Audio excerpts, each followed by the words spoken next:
Hello everyone. I'm glad to see you on my channel. The story I'm going to tell you today is pure. It is true that all the bad things that happen in life happen for a reason. It is said that we can appreciate the good things, the things when they happen to us. I hope you enjoy this story. I wish you a pleasant viewing experience. Yes, it's long past time to admit to yourself that family life has failed. It's a real disaster. Catherine used to try to build illusions, make up some excuses. But it's long past time to come to terms with harsh reality. This deception only makes me sick. After all, the higher you fly up, the more painful it is to fall. And these expectations, how she dreamed in her youth of meeting a worthy man. They will love each other, get married, and live happily ever after. But she didn't think about the future. Who does at a young age? After all, we are so taught by cartoons from early childhood, laying a solid foundation in the head.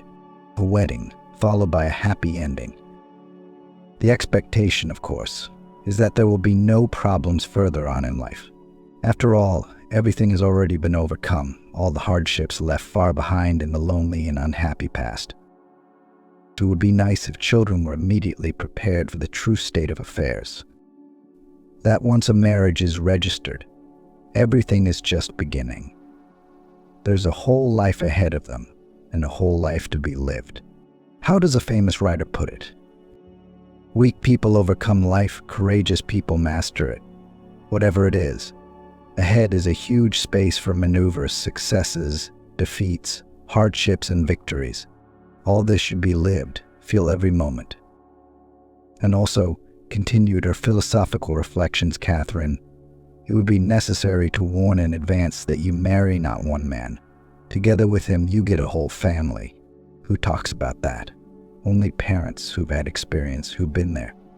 But who listens to them? I wish I'd known beforehand. But that's a lie, too. When Catherine married Leonard, her mother, Mrs. Cassandra, had given her a lot of educational talks, tried to give her daughter information on her fingers. But did it really matter? Butterflies in her stomach, rose-colored glasses, hormones. That's all that mattered. That's all that mattered. Who listens to their parents when they're young? What especially when it comes to matters of the heart? Naively, it seems that parents are already old. They don't remember anything and don't know anything. They've never been through anything like that. And anyway, is such love as there is here and now between you known to anyone? But of course, what happened between you two is a first on earth. Hey, what can we do? Everyone goes through this period. It's funny now. But back then it was serious. It was a breakup. That's what was important. It seemed that love would overcome everything. Funny, to be honest, Mrs. Cassandra tried to speak frankly. I don't think this Leonard is a good match. He may be a good man, but you and he are opposites. He's so quiet, so unambitious, so kind. I think a child could fool him. And then there's you. Opposites attract, Catherine repeated the cliché naively. It seemed sharp and to the point.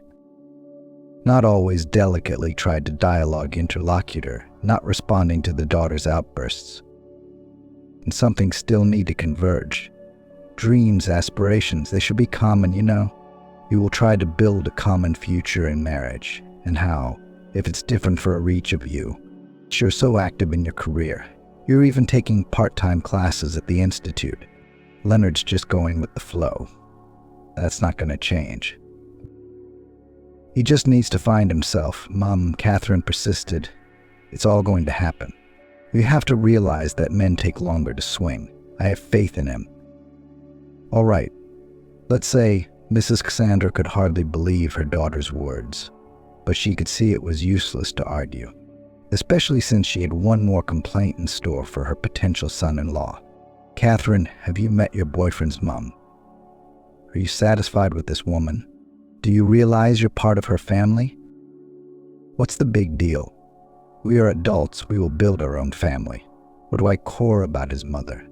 I won't live with her. And that's the most important thing. The mother couldn't help but grin at her daughter's naivety.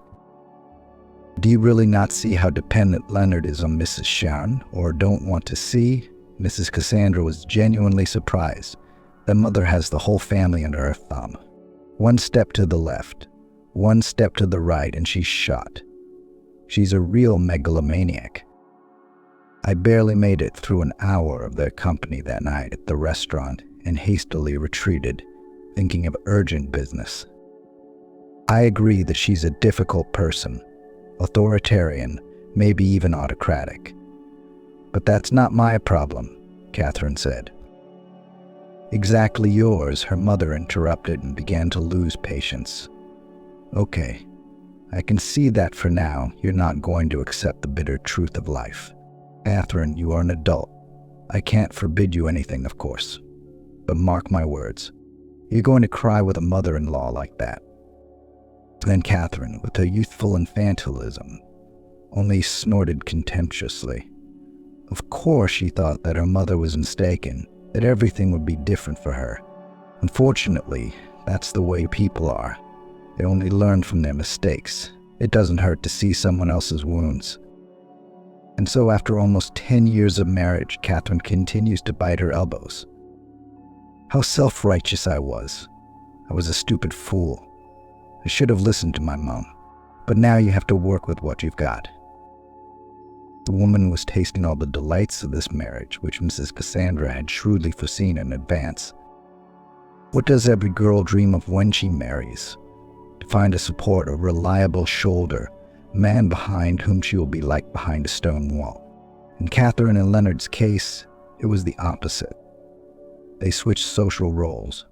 Maybe that's the norm in Western countries, but certainly not here, where people in the mass of people adhere to traditional values in patriarchal society. Unfortunately, my husband turned out to be weak-willed and uninitiative.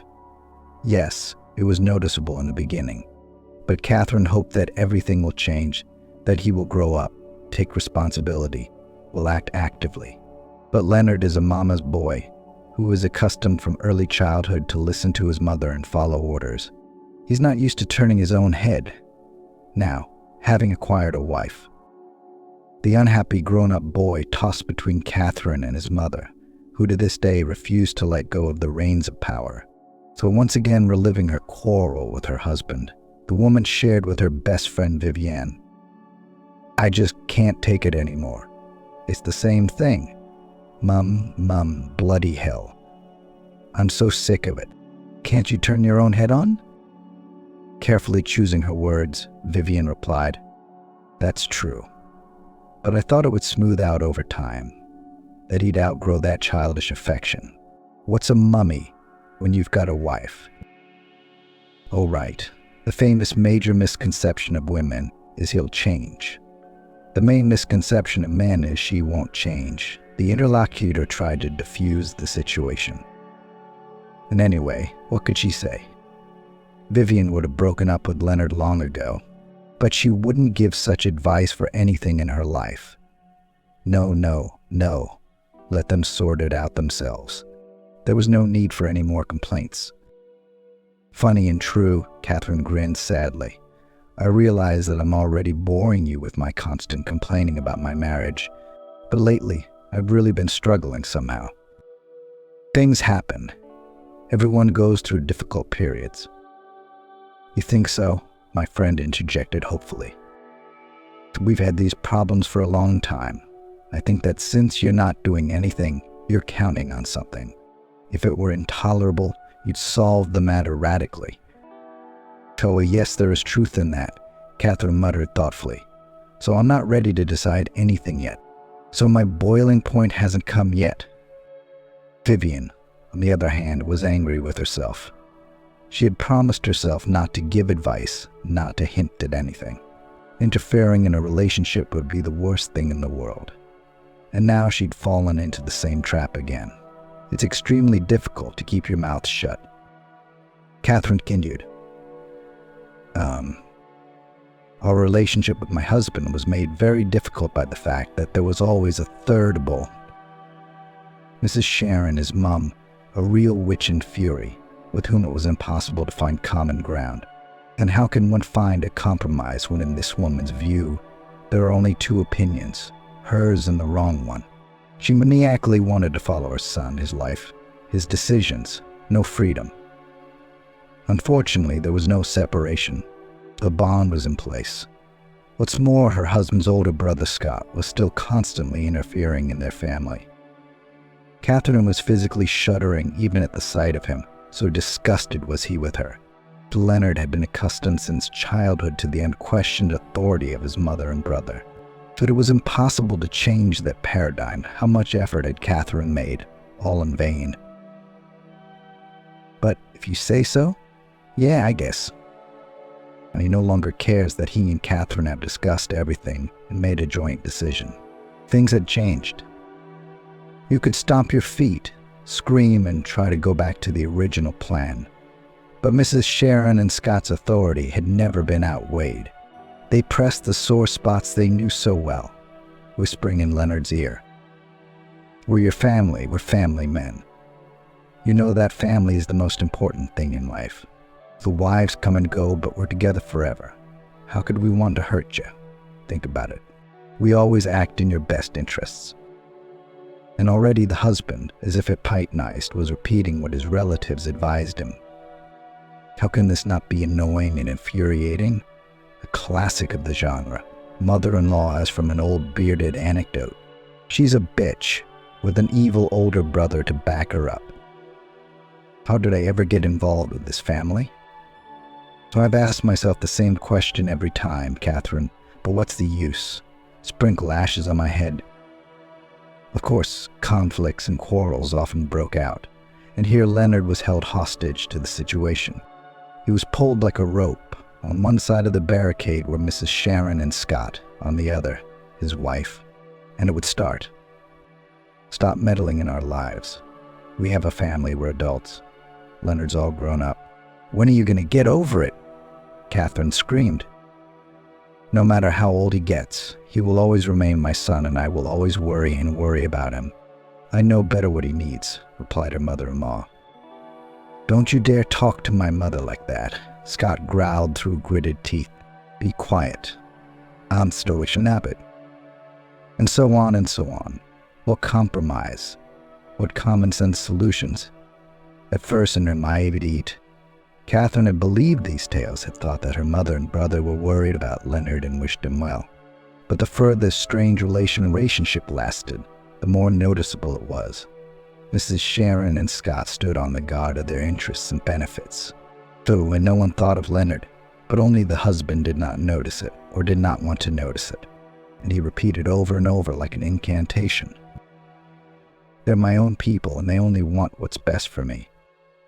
The husband refused to open his eyes to the truth.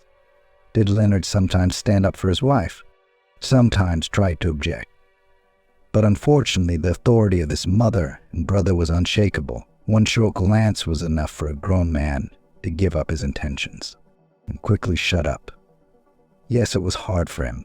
He tossed between his family and his wife with a guilty look. He sincerely believed that all conflicts could somehow be settled, negotiated. What are you starting again? Leonard sighed heavily. Let us sit down and discuss everything peacefully. The kind, sincere man really believed it was possible. He was trying to reconcile everyone like a peacemaker. How naive is that? Leonard didn't even realize that this was war for war's sake and against common sense. And he didn't realize his mother and brother didn't like Catherine, just like he wouldn't have liked anyone in her position. Everything was wrong with them. Catherine's opinions were rejected in advance and indiscriminately. The naivety of an adult was staggering in its helplessness. Catherine, unlike her husband, understood everything. She, to the depths of her soul, was offended for him. It was unbearable to watch the reaction of Leonard, who was worried after another rebuke of his mother. What can you do? Catherine resigned herself to it. She had to be more restrained, nodding and smiling. After all, she knew that objections would not change anything. So why provoke her? But it's easy to think in hindsight. In the moment, my mother-in-law was so annoying. I wanted to slap her and throw her out. Go to hell, Mrs. Sharon's never going to be satisfied or prove anything. and it would be defenseless Leonard who would suffer. Catherine calmed her husband and once again made a promise to herself that next time she would surely hold back, find a compromise and adjust. But only in a new quarrel everything was repeated again and again. The mother-in-law violated her daughter-in-law's personal boundaries, tried to hurt her, insult her, humiliate her, push her, and inevitably Catherine would snap. She just couldn't take it. Frankly, this vicious circle has long been annoying. No matter how much a woman does not love her spouse, there was a limit to everything.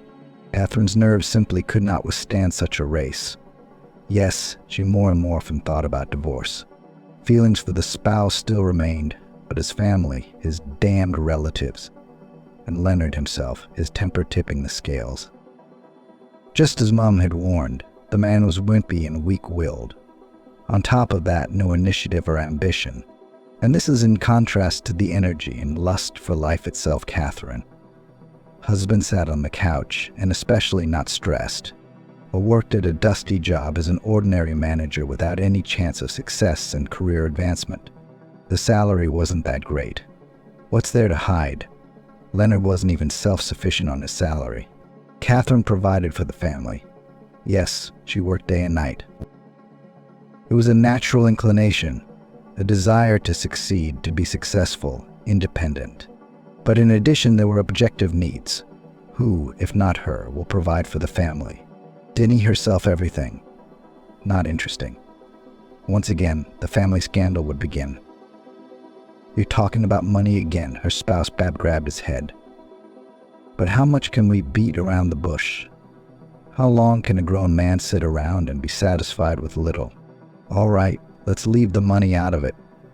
But don't you have any ambition? Aren't you interested in becoming someone yourself? To make any progress at all? Catherine imagined, no wait, I'm not interested. I want to live the ordinary life of an average person. Do you understand? Catherine was even taken aback by this admission.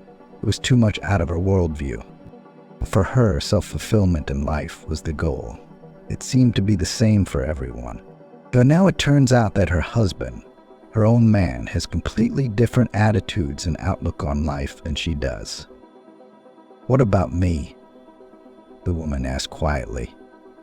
Our children that you are always talking about, do you not care about them and their future either? Or let them live an ordinary life too, if daddy hasn't managed to earn a better one? If they want to, let them do well on their own. They have someone to take an example from. You, the husband, parried in response. But children must be given a start. And with what means? Or do I have to earn again, save up for a maternity leave, then provide for the whole family? That's a great plan, Leonard. You have too grand an idea of what it should be. I think there's enough already. It's enough for the children to provide a comfortable minimum. Enough. Enough, Catherine cut her husband off sharply. She could not bear to listen to such musings. It was so out of sync with what she was thinking. Even a wonder, and how they managed to live so many years together so different. No matter how many scandals there were between the spouses over money, it did not change anything. Leonard was not going to leave his comfort zone. Everything suited him, but Catherine, as her friend correctly pointed out, apparently has not yet reached the limit to radically put the question. But all this rage and bitterness had to look for an outlet. The women vented their negative emotions and general discontent by complaining to their friends. Both Vivian and Marion already knew, and every girl sitting, they would inevitably have to listen to Catherine's discontent about her husband and his closest relatives. What to say, the friends all in their personal lives were not the best. So every meeting was like a group support session. Everyone had to talk about their troubles and get some advice, or at least be heard, to get a little dose of support. No, I can't do this anymore. Catherine started a favorite topic. I swear, one more last straw and I'll file for divorce. That's it, I can't, honestly. Tired. Both Vivienne and Marion nodded sympathetically in response. That's a difficult situation you're in. Usually couples split up when the love is gone, and there's nothing left but resentment instead of good feelings. You still have some good feelings, but hell, how far can you go on that love? I just admire your patience, Marion admitted honestly. Okay, Leonard's half the battle. Everyone has their faults, as they say, and they can be worked around. But your mother-in-law, I wouldn't go near her. I'd be afraid I'd lose my nerve, and in the heat of a quarrel I'd strangle her. It's not that simple, Catherine grinned bitterly. More often than not, there's Scott looming next to her to take me down with one hand. Bandit face, God-sent relatives.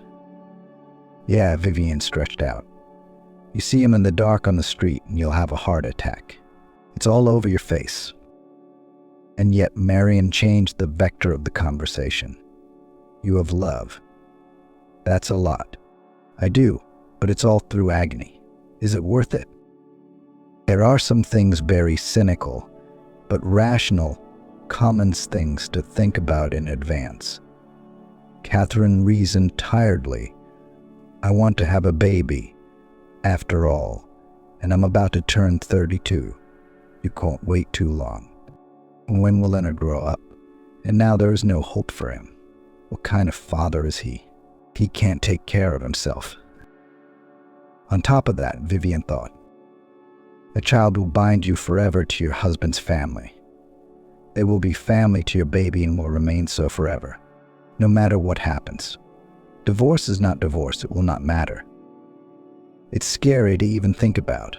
All in all, it was a hopeless situation. And what was there to do? Everything is very unstable and shaky. Divorce and forget it like a terrible dream. But where to keep feelings in these reflections about his future? Catherine was constantly stuck in these thoughts, could not find the right answer, how to act, and postponed decisions for later. This conversation with her friends once again stirred up feelings. But the woman was not ready for a rational solution to the problem. After all, she lived with the man she loved, no matter what. And to be fair, while Leonard did not do anything that would cross out the happy memories and lived a life together, he was just being himself, not changing. After a few days later, Catherine flew away on a business trip for a week, decided that the time away from her husband will help her to concentrate, detach, reflect. But there were so many things to do that she couldn't even breathe. She returned home even more depressed. And there was a surprise. During dinner, Leonard proudly announced, "Oh, by the way, I wanted to tell you the news." Looking at her satisfied husband, Catherine was immediately alarmed. That look on his face didn't bode well. They had been through this before. There was nothing worse than misplaced initiative. So, tensing, the woman asked again, "What news?" "Honey, don't get mad. I took out a loan for Scott and his wife. They bought a new car too. But you know he wrecked his, and he needs to work." Leonard might have said something else. It was just that Catherine had blacked out. She directly felt anger and rage and fury and frenzy clouding her eyes. She interrupted him, clenching her hands into fists, trying to balance on the verge of breaking down. "But your brother is unemployed. How is he going to pay back the loan?" "That's what I'm saying. He'll get a job and he will," Leonard replied. "Leonard, are you crazy?" Catherine couldn't stand it. Her nerves had given way. "You took out a loan in your name for another man, for my brother." "Yes," replied the spouse peacefully. "Who in their right mind takes out loans in their own name for other people?" she continued, paying no attention to her husband's attempts at justification.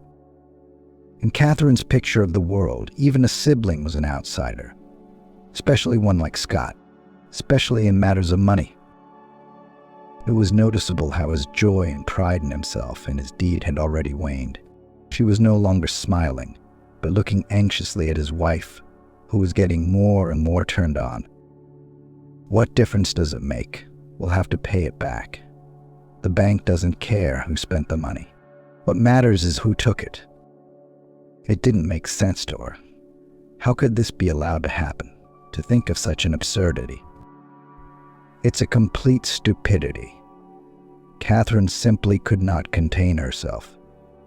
She raged and shouted at her husband, who under the pressure shrank before her eyes. Leonard had already given up trying to justify himself and present the situation in a favorable light. He realized that the idea was a failure and hopeless, though the man still didn't really understand what he was being accused of. He was proud of his manly act, of his decision to help his brother and his family. Well, what could be wrong with that?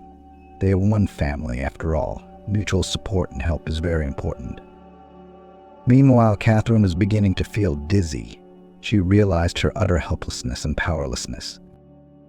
"I just don't understand how you came up with this." His wife finished her tirade tiredly. "It's unimaginable.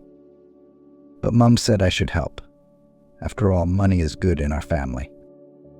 Catherine's breath caught, as if someone had kicked her under the breath. And how had she not realized it was bloody Mrs. Sharon behind it? She couldn't scream anymore. Her ligaments ached treacherously from the strain, and her throat was sore. So Catherine asked again quietly and very ingratiatingly, "Leonard, money is fine in our family because I earn it. I'm the one who works around the clock, you understand. What right do you have to manage the family budget if you have little or no input into it? Those decisions should be mine. I should at least be consulted. You make $3,000 a month. How are you going to pay off your debt with it?" Such stupidity on her husband's part just didn't sit right with her. Worse, Catherine had already begun to calculate in absentia the prospects of getting out of this story and realized that their chances were nil. So Leonard had involved not only himself, but his wife as well. "I get all the documents in the loan agreement here immediately. I want all the figures and terms." And she hadn't even asked Leonard about the loan amount yet. To be honest, it was just scary.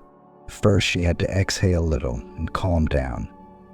With emotions running so high, the woman was just afraid she wouldn't be able to hold herself together. The documents only made it worse. Catherine went into shock. This fool had taken out a loan of almost $200,000. And who had given him such a loan? Leonard was required to make monthly payments of almost $5,000. And for years on end, the interest rate is monstrous. Who gave you those terms? Catherine couldn't help herself. She was ready to bang her head against the wall. The loan payment is more than your official salary. Scott told me not to worry, that the payments were his concern, Leonard replied softly. He really believed that.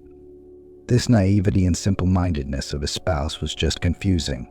He hadn't even realized he'd done anything serious. Scott said. His wife couldn't resist a dismissive tone. Catherine tried to frantically think, but everything developed in one direction. There were no loopholes and could not be. She and her spouse were trapped. And if Leonard was to be punished for his stupidity and gullibility, what is it? The woman grinned to herself. I too will be punished for my stupidity. We should have divorced a long time ago. It's only a defense reaction.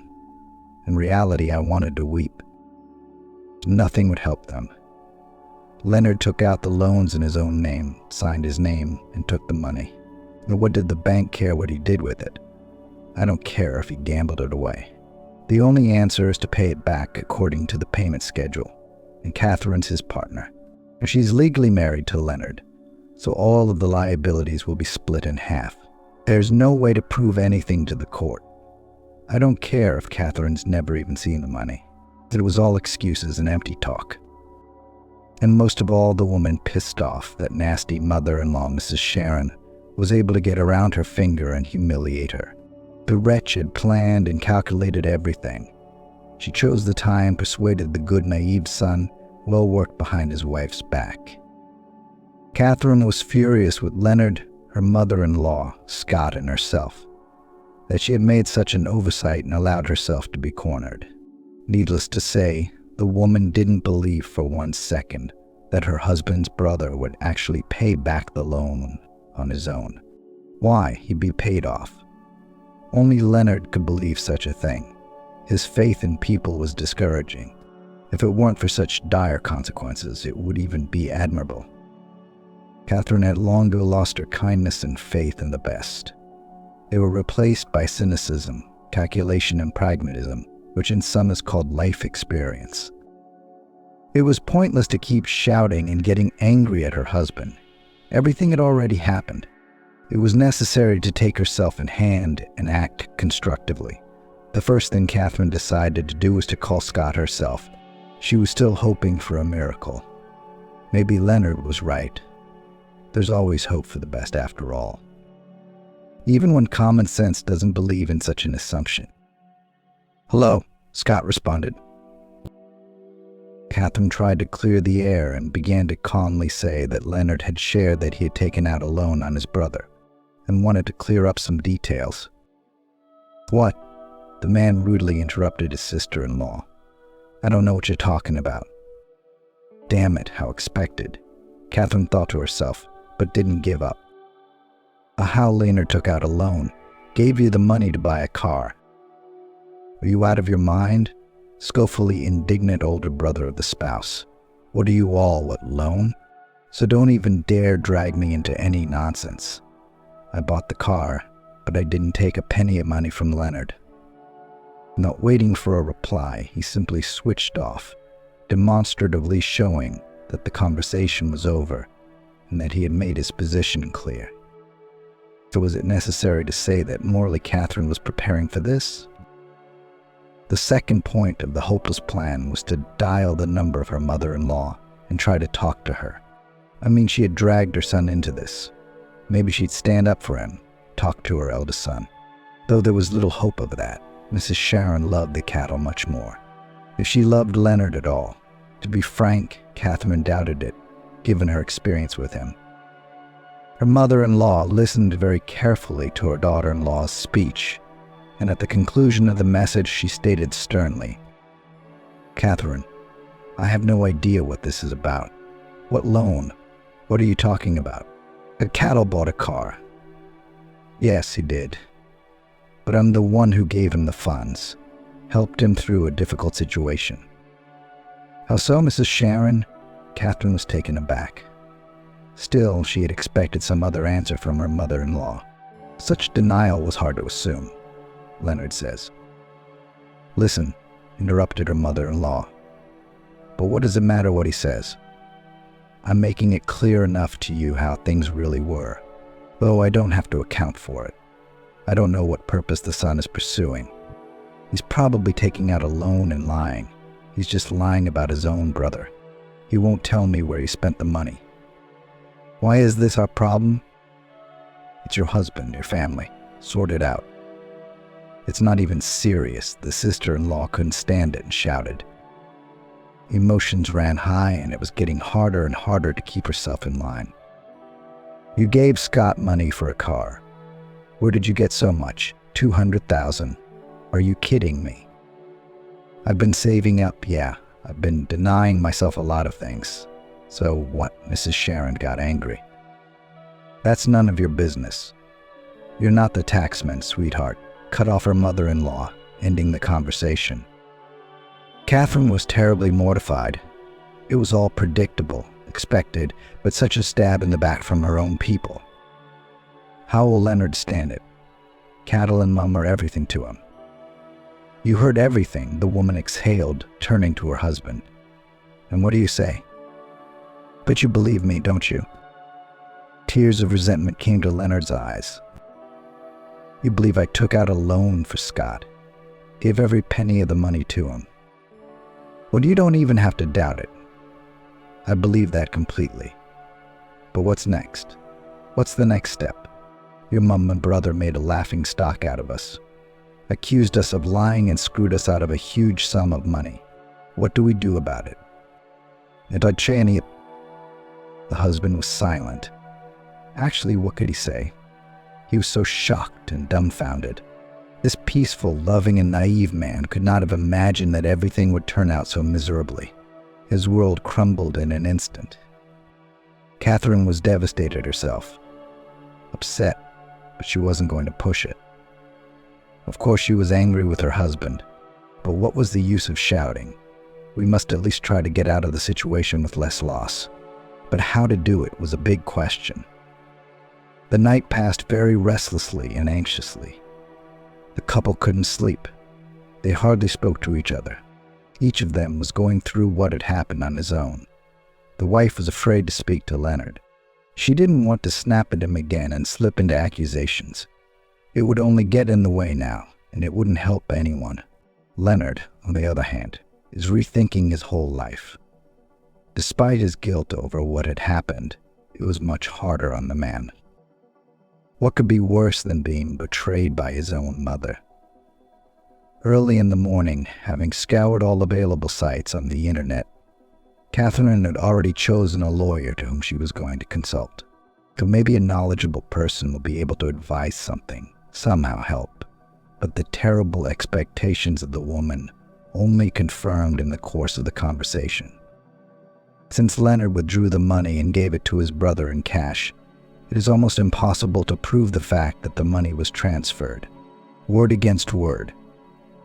There were no documents, receipts, or even correspondence in the hands of the defrauded couple. Mrs. Sharon and Scott had the foresight to unilaterally delete all correspondence. It turned out that such a function exists in some messengers. Worse, the mother, as it now turns out, will stand up for her eldest son, will cover for him to the last. So what to do in this situation? Catherine was stumped, and her more and more helpless anger was growing. After all, for almost 10 more years she will pay the loan for Scott's car, and all he'd do was enjoy the ride. And not give a damn. How is that fair? It's absurd. Lawyer Mr. William, listening to the irritation and indignation of the client, only spread his hands. Unfortunately, I don't want to get your hopes up and profit from you in litigation. The court decision will not be in your favor. Take it as a fee for experience. Maybe it will be easier then. A payment to let horrible, disgusting people out of your life forever. The man really meant to be encouraging, supportive, but it still came out rather dubiously. Is there really nothing that can be done? Unless we force the borrowers to give the money voluntarily, to confess the very fait accompli of the loan at the worst, replied Mr. Williams sympathetically. It's hopeless. Catherine waved her hand. Catherine left the law office completely crushed. I didn't want to go home in a sulk. They will have to talk to her husband, tell him about the consultation. This will lead to another scandal and quarrel. There was no moral strength for that. On the contrary, the woman now needed support and a kind word. It was decided to go to her mother. She would at least listen to her, maybe advise her something. And what if? Catherine was ready to cling to any miracle and any, even the most ghostly hope.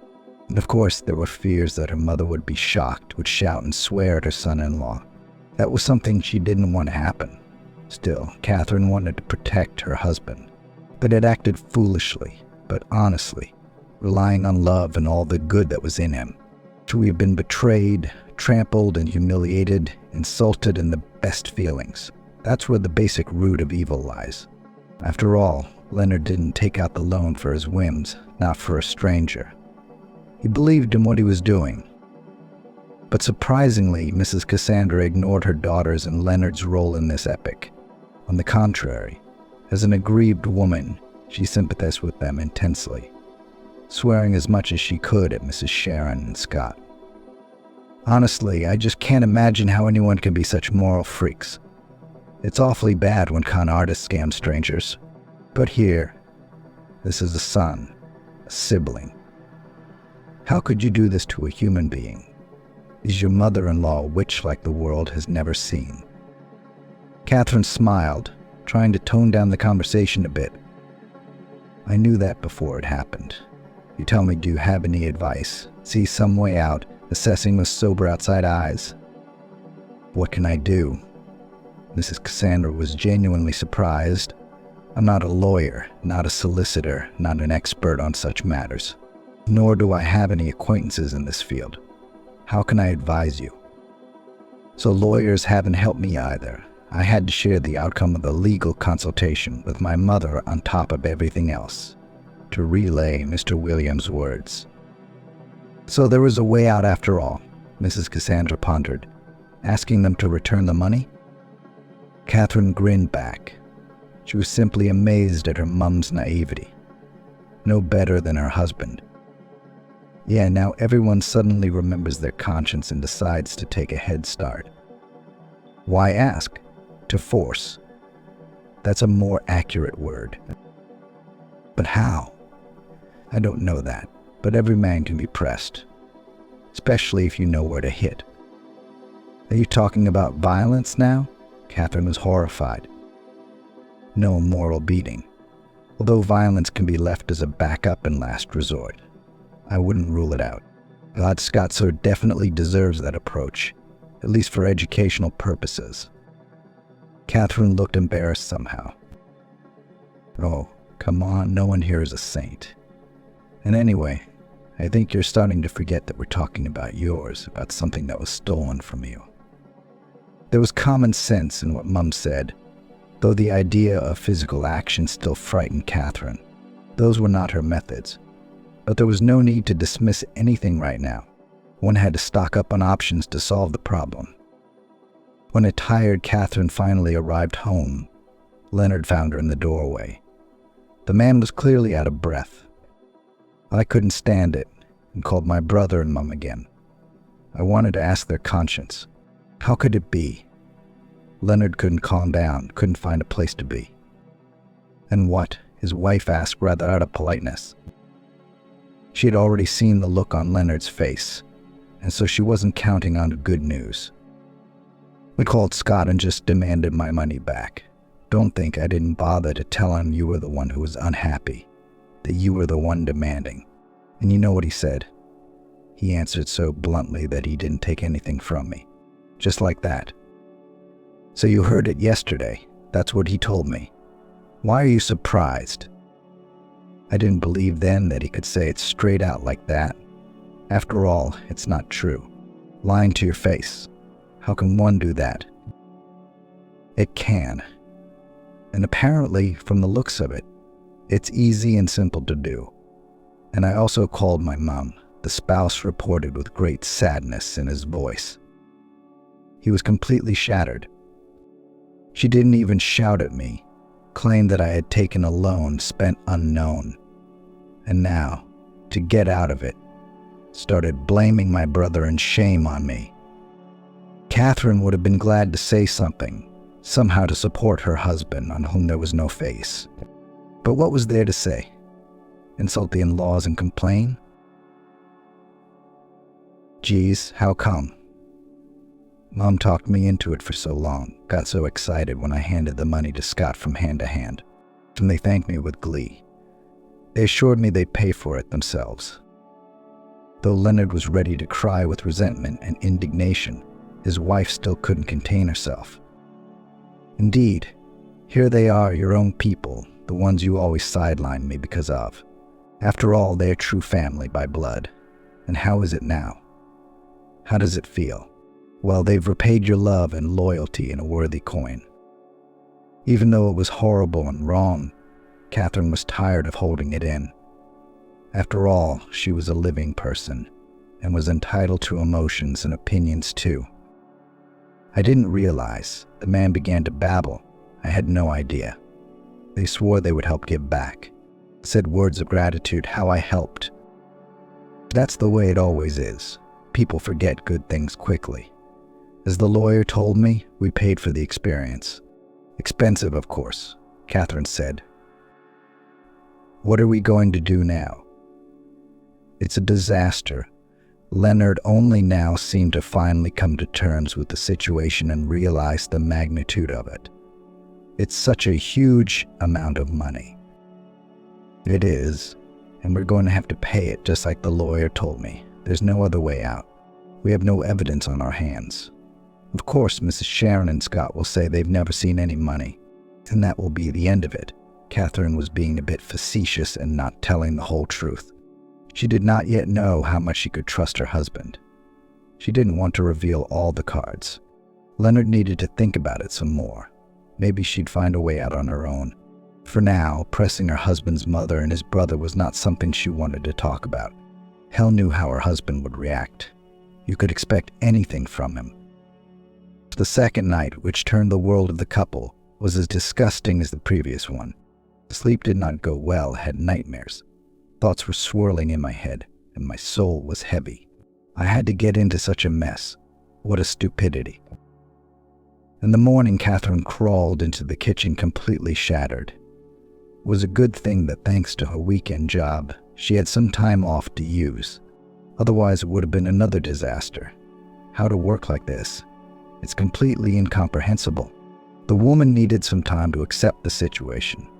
To be honest, she was already trying to convince herself that she would have to pay. There was no getting away from it anyway. Leonard sat at his desk, completely engrossed in his laptop, even flinched at the flick of the kettle switch. "Good morning. Sorry, got caught up reading," he said. "What's got you engrossed?" his wife inquired. It was too a typical situation. Leonard usually sat in front of the television or with a book. Technology was not his thing. "Look, I think I've found a way out." "What do you mean?" Catherine asked. "What's wrong with you? Do we have other problems? Of course, how to get the loan money back. Naturally, we need to get Scott to give it back to us." She had heard about the same thing before and even pondered it, but she decided not to give any sign of it, but to be indignant again, because her whole being resisted the idea. "I only wonder how you imagine it. I mean, he flatly refuses. He says he bought the car himself, that his mother helped him." "Explain it, please. You were sitting here drinking last night, and you yourself admitted the fiasco. You yourself were horrified at how cynical and thoughtful traitors your mother and brother turned out to be. So what now? How do you plan to outplay them?" Her spouse, clearly unwilling to go into detail, answered even more vaguely. "Let's put it this way. I have some leverage with Scott. I'd hate to do it, but he's the only one who hasn't left me any options." "For what? What do you know what's on your mind?" The woman was starting to get more than a little nervous.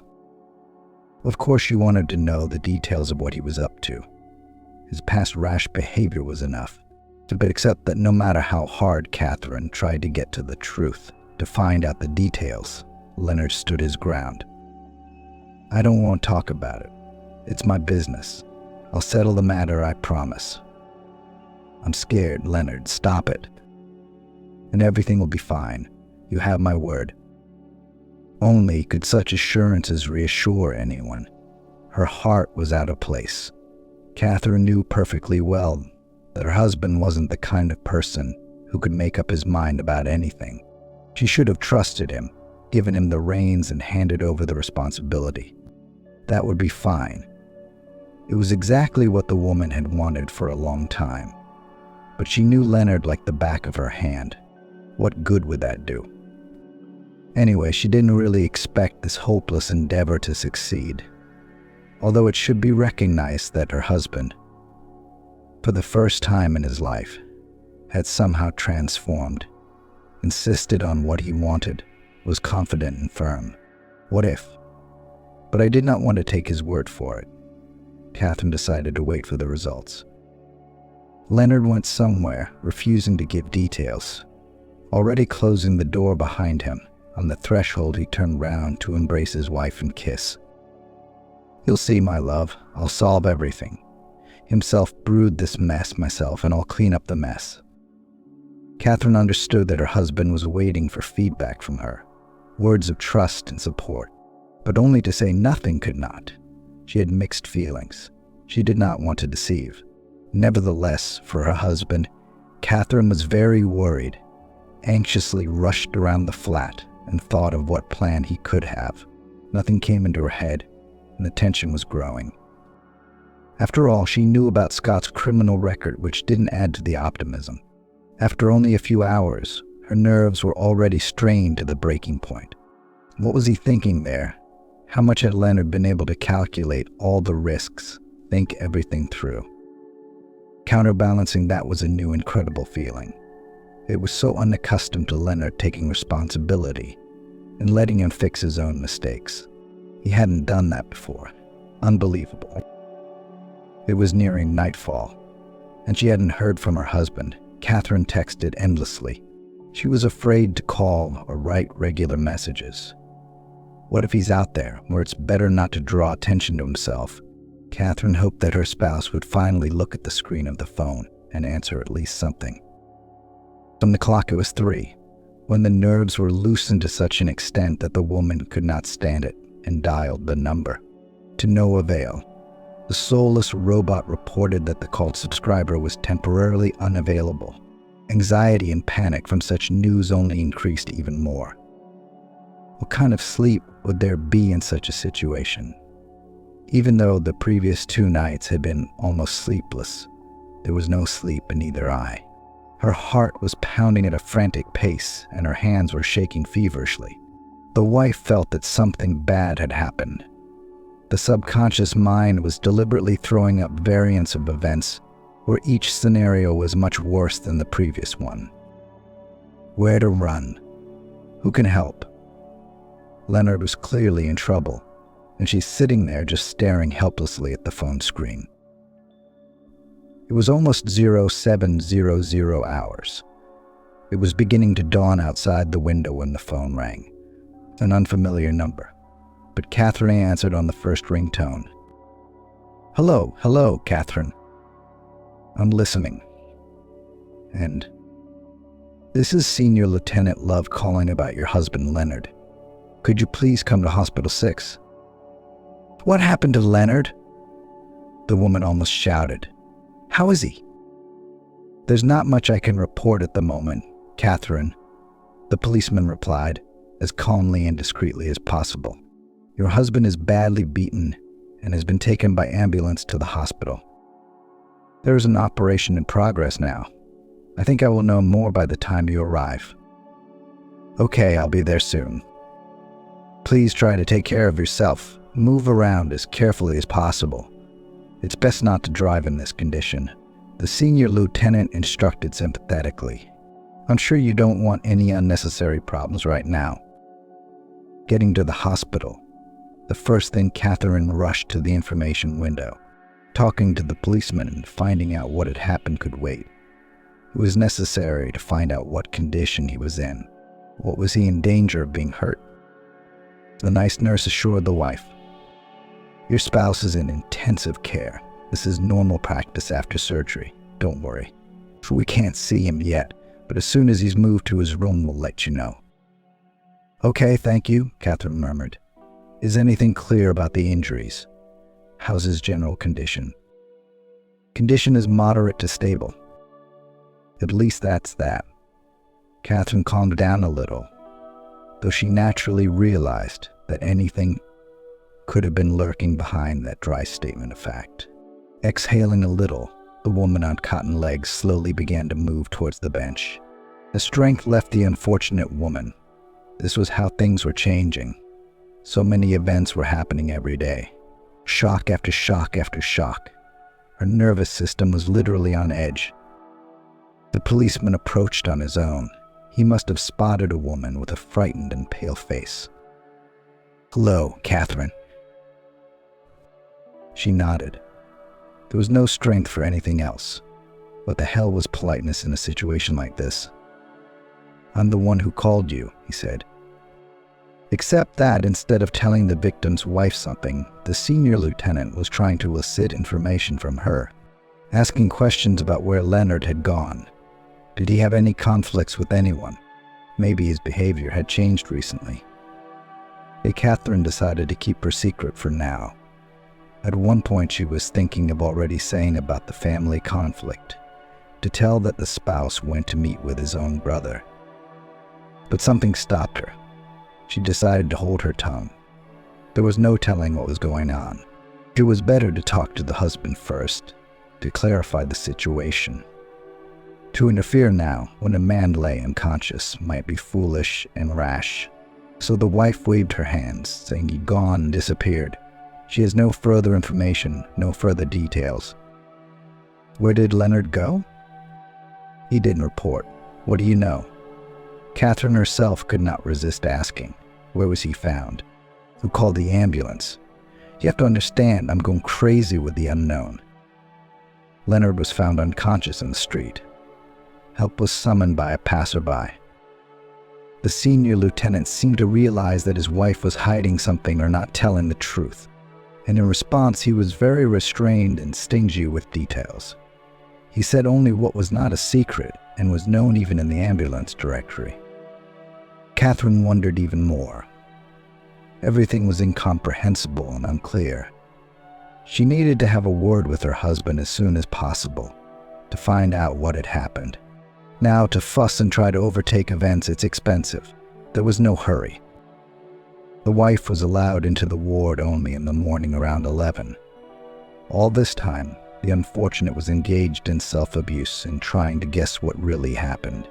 Of course, it did not add stability to the nervous system. At first, the patient was examined several times by the doctor that was around. Then he had a long chat with the police. And then it was the wife's turn. It was a pity, but there was nothing to be done. When she entered the room, the woman was horrified and involuntarily sobbed. She covered her mouth with her palms. Her husband looked so monstrous. Leonard could be recognized only by his eyes. Instead of his face, it was almost a mess of bruises and bruises. His arm was broken in 2 places. It had to be operated on. Blunt force trauma to the abdomen. He was beaten with his feet. There was no doubt in Catherine's mind that Scott had done the artwork. Leonard, my God, what a nightmare. The horror. She couldn't hold back the tears. Catherine jumped up to her husband. She did not know where to touch him. It seemed that instead of a body, he had one big wound. She didn't want to cause him any more pain and suffering. What happened? Who did this to you? I didn't tell the cops anything. Thank God, her husband exhaled.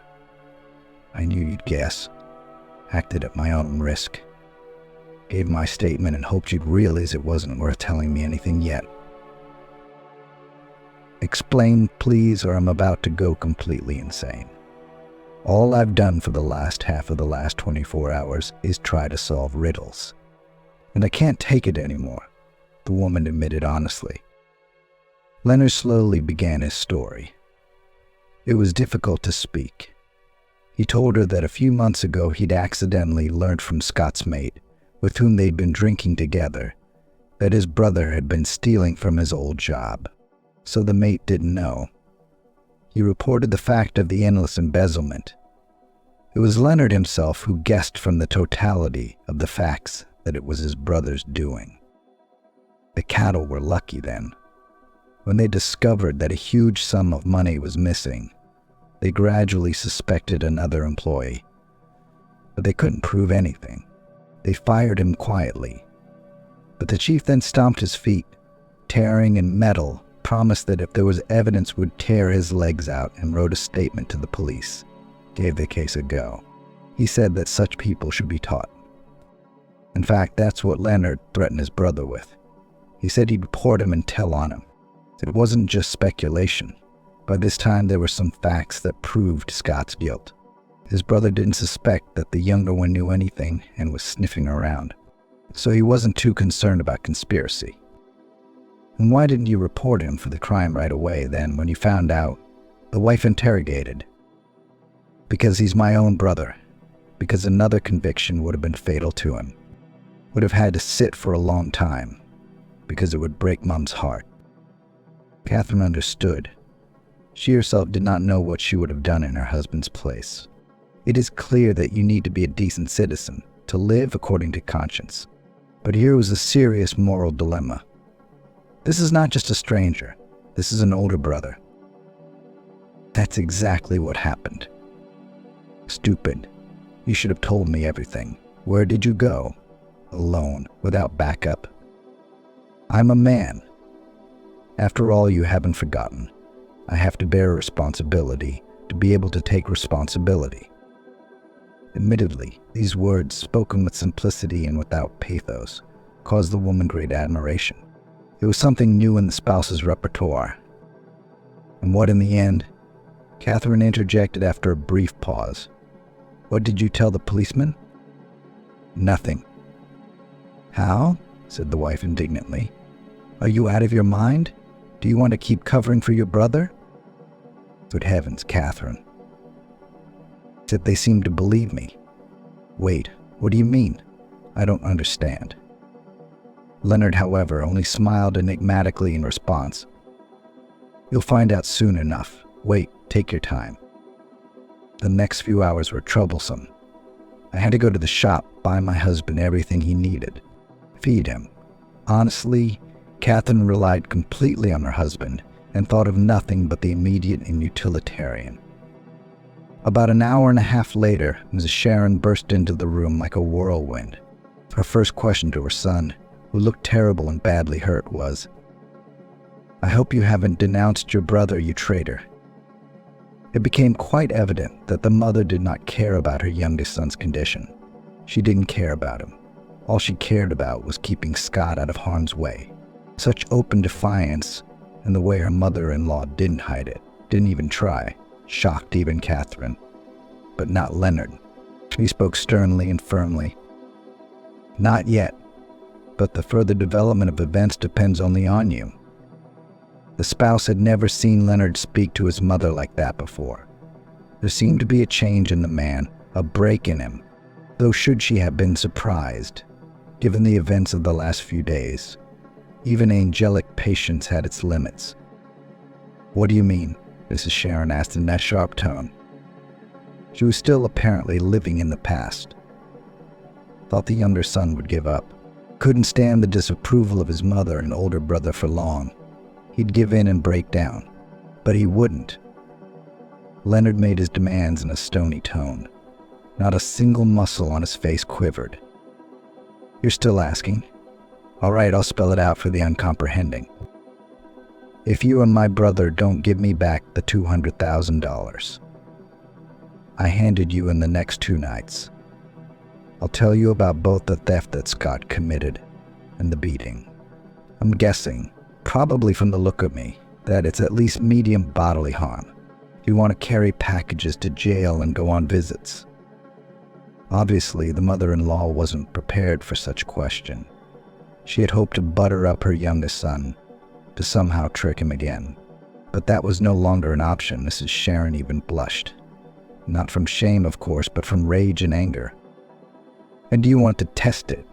Won't you regret it later? Enough of your antics. I'm not going to fall for your fairy tales anymore.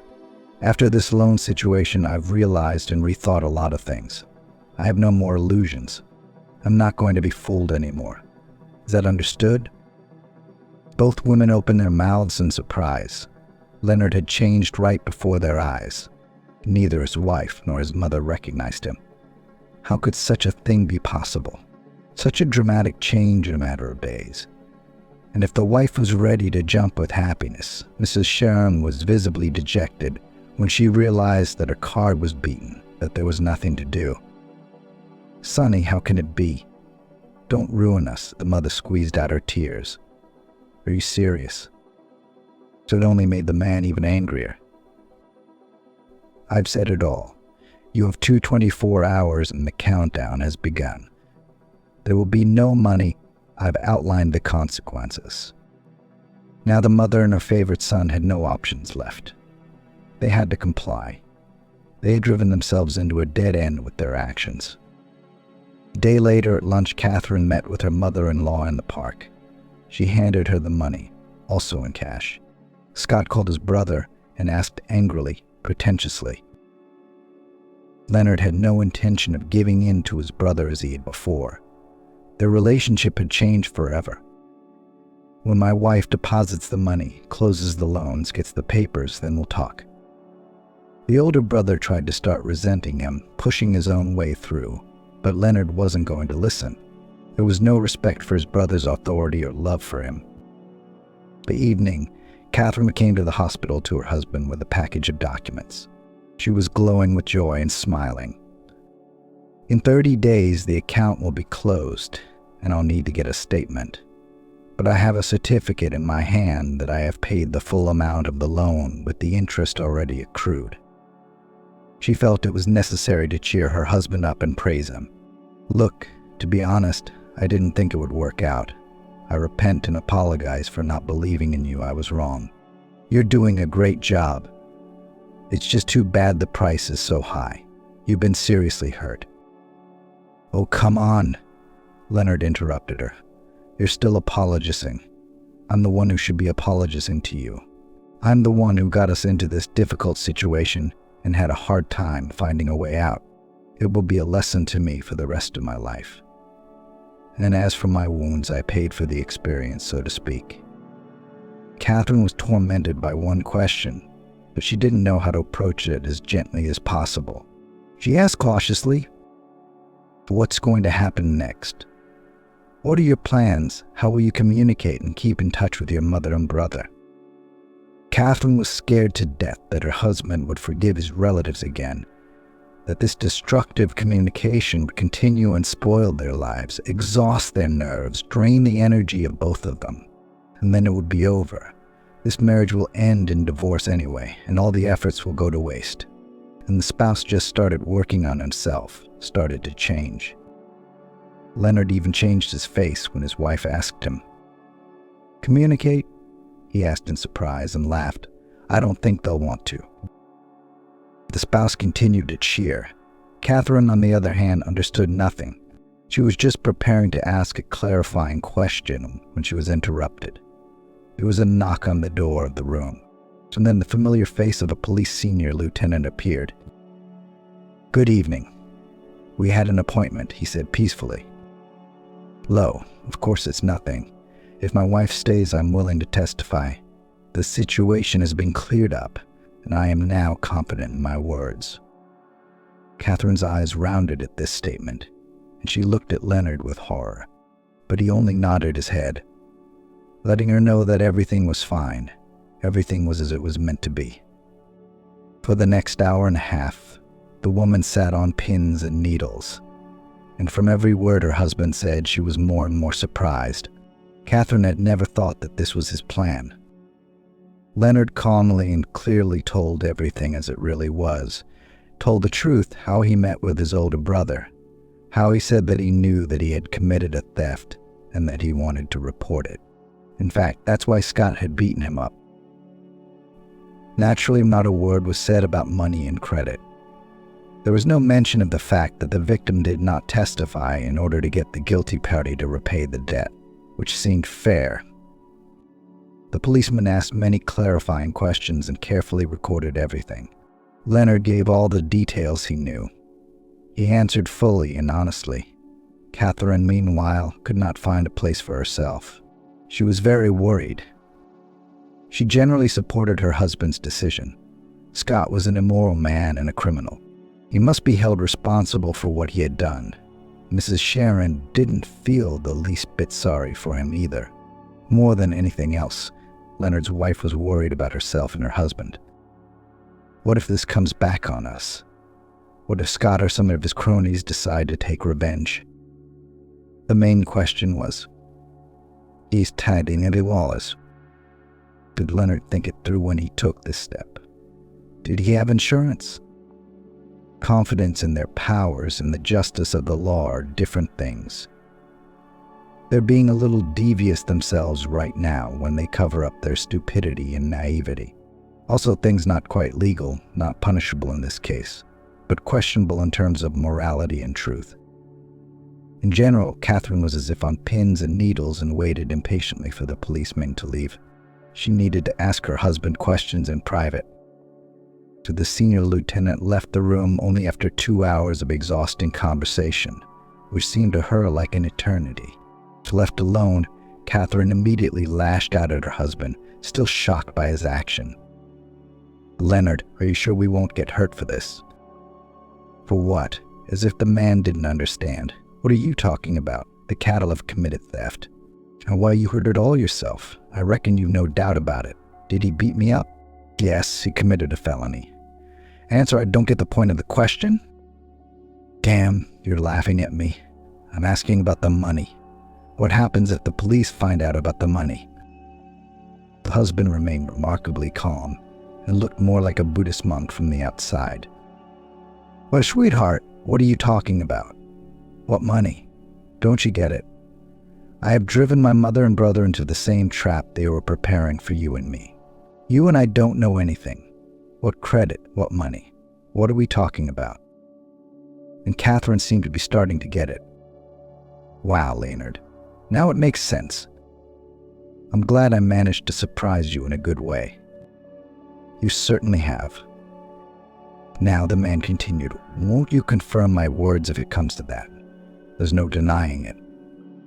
Yes, I took out a business loan from the bank recently. But then we did another careful calculation and decided that it was unprofitable and the risks were too high. And the loan is too high because of the interest rate. If anything, it would put us in debt. Plus, I've had an accident. There's no telling how long it'll take to recover, so we took that whole set of facts as a sign, right? And so I put the money back in today. That's the explanation. Am I confusing things? Isn't that what happened? Leonard laughed contentedly. Catherine laughed with her husband. Frankly, she was delighted and amazed at him. Such a marvelous calculation. And who was this new man? She didn't recognize him at all as the husband she had known for almost 10 years. That's exactly how it was, my dear. Of course it was like that. The attacks were not frightening at all. Her husband's new quality, his cunning. She understood it was nothing more than an act of necessary defense. Leonard was finally becoming a man. He was defending himself, his sense of self, his beloved woman. Their joint interests and rights. To hell with that. And Catherine was proud of him. Such tremendous growth. It's true what they say, spiritual and moral maturation begins with pain. He'd been forced, pushed to the wall, coerced. And now her husband has changed, and he has changed. And still Catherine was tormented by a bad feeling. It seemed like they wouldn't just get away with it. And how else Mrs. Sharon would react to her youngest son's testimony? What would that woman do? You could expect anything from her. Indeed, at lunchtime the next day, the mother-in-law burst into the room. How she screamed. Until then she had been an intelligent woman, well-mannered, haughty. Now she was not shy and shouted, using foul language, cursing everyone and everything. Leonard and his wife, of course, were the ones who got hit the hardest. You bitch. A snake that slandered her husband. It's horrible, unthinkable. You got the money back. How can this be? Leonard, you gave me your word. How could you do such a cruel thing to your own brother? Catherine was almost inseparable from her husband in the ward, so she was able to observe the action. But she did not want to interfere. It was necessary to finally hand over the reins to her husband. Let him handle it. It's his battle. Leonard was surprisingly calm. Before, his mother's tantrums would have driven him to a frenzy, but now it was as if he didn't care. I don't understand the claim, Mom. What money are we talking about anyway? Well, what about it? Mrs. Sharon began, falling back on her own words to her daughter-in-law. Son, did you take out a loan a few days ago? There was nothing of the sort. Mom, are you confused about something? It must be senile dementia. Bastard, shouted the infuriated woman. What a bastard you are. Mom, I don't understand. I finally recovered from the injuries I sustained, from the heavy surgery, the anesthesia, the tremendous nervous shock, and I've remembered the events of the fateful day. The picture is very clear now. Yes, I had told the police that Scott had beaten me up. Why should I keep quiet? He did it, and we all know it. Where am I sinning against the truth? Tell me, or did he not commit the theft? Mrs. Sharon gulped helplessly with her mouth, gasping at such insolence. Her son's calm and neutral tone must have been killing her. He'd never allowed himself such insolence before. How dare you, Cattle, your own brother? How could you do this to me, to him? Catherine's mother-in-law was on the verge of a nervous breakdown, but those present did not feel sorry for her. Let them pity her where there is love, and they would respond in proportion to her attitude. What are you, Mama? Leonard shrugged his shoulders dismissively. What have you done? What's wrong with it? I merely returned kindness for kindness and no more. It's not all for you to pick the fruits of my foolishness. Trust sometimes has to be paid for. But a few days later, Catherine recounted the events to her mother with admiration and pride. She recorded in paint all the dialogue and the grimaces of the disputants. Mrs. Cassandra was greatly impressed by what she heard. I just can't believe your mum. I wouldn't have been there. I myself would never have believed Leonard talking to his mum like that. He used to tiptoe around her and blow dust off her, and now it's over. The hegemony has played itself out. Oh, God forbid that this situation should teach him some sense. I'd like to believe in the best after all. That's a different man now, the daughter enthused. Without losing my mind, I don't recognize Leonard. My husband is a man at last. Mrs. Cassandra hummed. Yes, indeed, sometimes the separation from your mother is too late and too painful. Perhaps, Mum, you're right, but it happened albeit late, albeit so difficult. What matters is the outcome. Don't you agree? It's hard to argue. Tell me, what happened next? That old woman never showed up again. She slammed the door and that was it. No, she called 2 or 3 times in the last 3 days, screamed again, freaked out, pressured and demanded that Leonard take back his statement, to confess that he had wronged his brother. And did he send her? Of course he did. Why on earth would he? Ridiculous. But now the tactics have changed. Mrs. Sharon's been acting like a loving mother, being sweet, silky, pitying. Scott's got a son and a wife, and she's sick herself. He didn't Scott think of that when he committed the crime, Mrs. Cassandra countered. And he left his son from his last marriage. He doesn't help. He doesn't keep in touch. And then what's that got to do with the child? Leonard asked something similar. So he didn't give in to the old furies and treaties and tears. I don't think any of this is going to work anymore. It's past the point. He's been dragged through the mud so many times, put down for nothing. That he's been taken advantage of so many times that he's at the end of his rope. I watched him closely. He didn't even move in response to Mrs. Sharon's tears. His decision didn't waver in the slightest. In fact, to be honest, I asked him to let them go in peace. Let them live. Let them get on with it, as long as it doesn't affect us.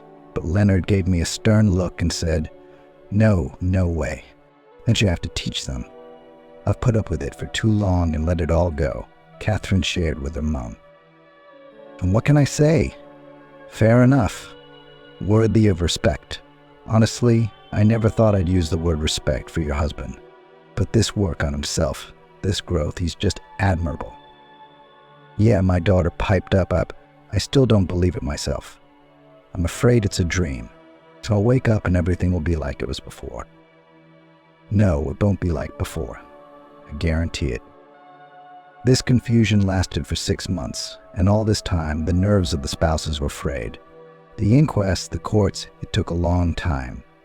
Mrs. Sharon and her eldest son did everything they could to get through to Leonard, to get him to change his testimony, to soften. In all sorts of ways they wanted to make him change his mind. I don't understand. Catherine puzzled. Why would they do that? It's ridiculous. Everything's already been recorded, other evidence gathered. There's no way to get away with even a charge of injuring you. You can't even get away with theft. There's tons of evidence and another victim who's determined to fight. Why break through to us then? I don't know, but I'm guessing to break me down again, to force me back into the family fold, to force me to help, to ride me in you. Amazing people. They think they can get away with anything, no matter how many naughty things they do. Sure, they'll be reprimanded and forgiven. Unbelievable. The spouse only shrugged in response. He tried to minimize communication on the subject, and not because he was hurt. No, he simply made a decision and cut his mother and brother out of his life. There was no turning back. As for Scott's future, it was serious. Indeed, the very supervisor who had suffered the theft had shown up. He had written a statement, as promised, and demanded the punishment he deserved, refused to make concessions. He was understandable. He had a snake on his chest. Moreover, because of the swindler almost suffered an innocent man. How could such a thing go unpunished? The policeman at the next interrogation of the victim, just before the case was sent to the prosecutor's office, and then to the court, asked Leonard, "The accused is your brother. Will you ask the investigation in the court for leniency? Make attempts at reconciliation. It won't help. Cattle will still be prosecuted, but it could have a significant impact on the sentence." Leonard didn't hesitate for a second. Laconically and simply, looking straight into his eyes, he replied, "No, I won't.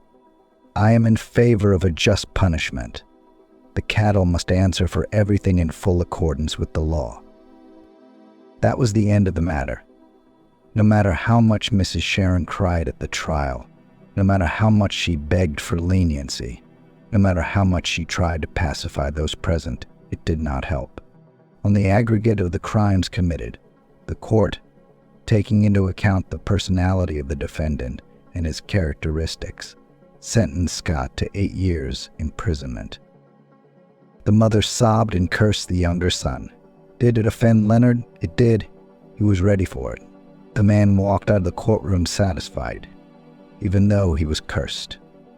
It didn't bother him anymore, as he later explained to his wife. "They are strangers to me already. Do you understand? I don't care about their opinion and judgment, whatever it is. I'm happy it's finally over," Catherine admitted. "I was afraid our marriage would break down and not last." Things changed. Things were finally starting to get better for the couple. It took going through these trials to find each other anew, to get things back on track. Now, there was no doubt about the couple's social roles either. Leonard had learnt to take responsibility, to be a man in the full sense of the word. Catherine literally could not be pleased and thanked fate that all this happened.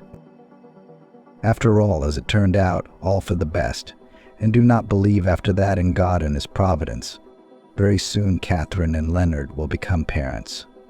Now the future mother has no doubt that her husband will be a worthy father, that she and the baby will be behind him as behind a stone wall.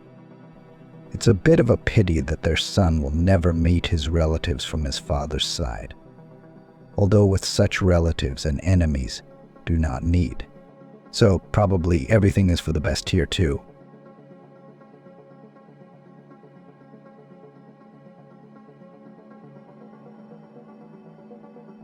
Emily lay in bed, staring at the ceiling. The room was dark. Bright streetlights shone through the window. Night moths swirled in their light. Their dance mesmerized her, even soothed her. Sleep did not come to the girl. Various thoughts about work, the future, and the past popped into her head. Upstairs, the neighbors were noisy as usual. They were laughing loudly, talking, even singing songs. That would have been all right, but today was Wednesday. Emily had to get up early for work tomorrow. At 6 a.m., it was a long way to the bus stop, and the drive itself took almost an hour. Emily wondered how her neighbors lived. Okay, the old people got pensions, but the young? The family on the top floor is having a party right now. Do they really live on children's allowances? And the neighbors have a lot of kids. Dirty, hungry, in rags, perky. They grow like weeds. They're often sick, even die, because of parental neglect. Like that boy last year, Jason, I think a 1.5-year-old toddler walked out of the house at night in the winter while his parents were out drinking. They didn't even notice the child wasn't home. They only realized it the next day at lunchtime. But it was too late, the baby had frozen. The older children were taken away from the family. But a year later, the parents had a new baby. And now the neighbor was pregnant again. Emily sighed as she looked at the lives of these children. She realized that she herself was lucky. It could have been worse. Emily had grown up in an orphanage. Yes, she lacked the warmth and care of loved ones, but she was fed, clean, and clothed. In the orphanage, she was trained as a pastry chef, and when she turned 18, the state gave her an apartment. in an old wooden two-story barrack house on the outskirts of the city. Dusty, unasphalted streets, overgrown with grass. Dumps everywhere, garbage was rarely taken out. Every now and then the water, electricity, and heating were cut off. Cockroaches crawled around the apartments. The neighborhood was dysfunctional. Mostly marginal families lived here, like the neighbors upstairs. Also old people and ordinary but poor people with no means to move. Creaking floors, old rickety frames, the smell of damp and mold. But what frightened Emily most of all were the thin walls. Through them she could hear everything from the neighboring apartments. This was the kind of place Emily had gotten. And what to do? There was no choice. She was alone in the world. After coming of age, she had to move out of the orphanage. Where to go? She didn't want to be homeless. So the orphanage graduate and settled in an old barracks with frightening neighbors. But Emily knew that time would pass. She would earn money for an apartment and move away from here to a good place. Now there was a fight brewing upstairs. Usually first there's drinking, fun, dancing all brothers and sisters. Then there's bound to be conflict, even fights. Squealing, screaming, hitting, the sound of falling furniture and broken dishes. Emily is scared of it all, even though she's lived like this for 2 years. Sometimes drunken neighbors would get the wrong floor and break in her door. Often the debauches happen right under her windows, either fights or romantic scenes. Old Susan, the old lady for whom Emily shopped, was also wary of the neighbors. Emily was an attractive young girl. She should have gotten out of here. The people in this place were not good. Trouble could happen at any moment. Emily realized this and dreamed of moving somewhere else. However, she didn't have that opportunity yet. In Emily's house repeatedly happened fires, almost always because of drunken neighbors. A guest from the top floor fell asleep with a cigarette on the couch, or the neighbor on the right forgot to remove the pot from the stove after getting drunk.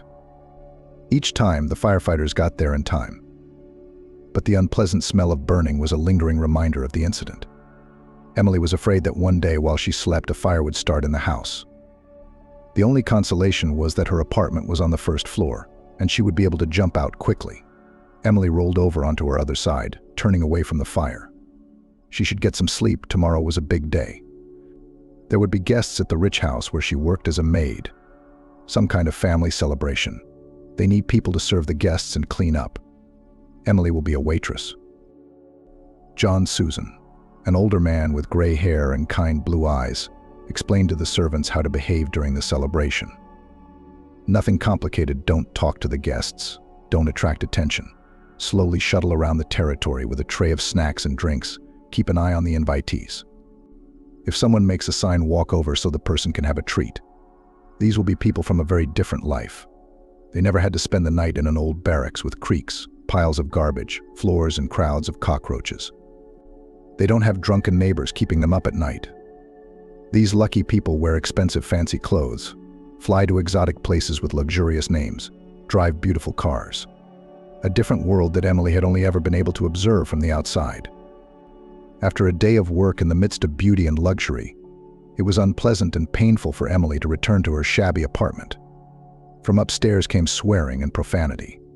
A man's husky voice shouted foul language, and a woman's voice responded with equally harsh words.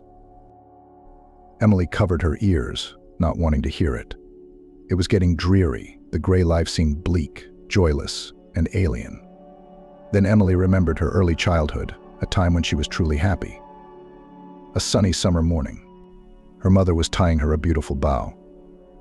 The girl admired her reflection in the mirror. Just a doll, smiled her mother, correcting the collar of the dress of her favorite daughter, and they would go to the park.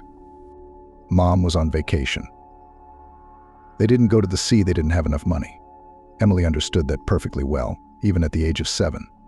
But her mother promised to take her daughter to the amusement park and allowed her to choose any swings and merry-go-rounds without restrictions. How pleasant it was to walk hand in hand with her mother down the alley to the park, from where music, cheerful chatter, and children's laughter were already coming. It was light and joyful at heart.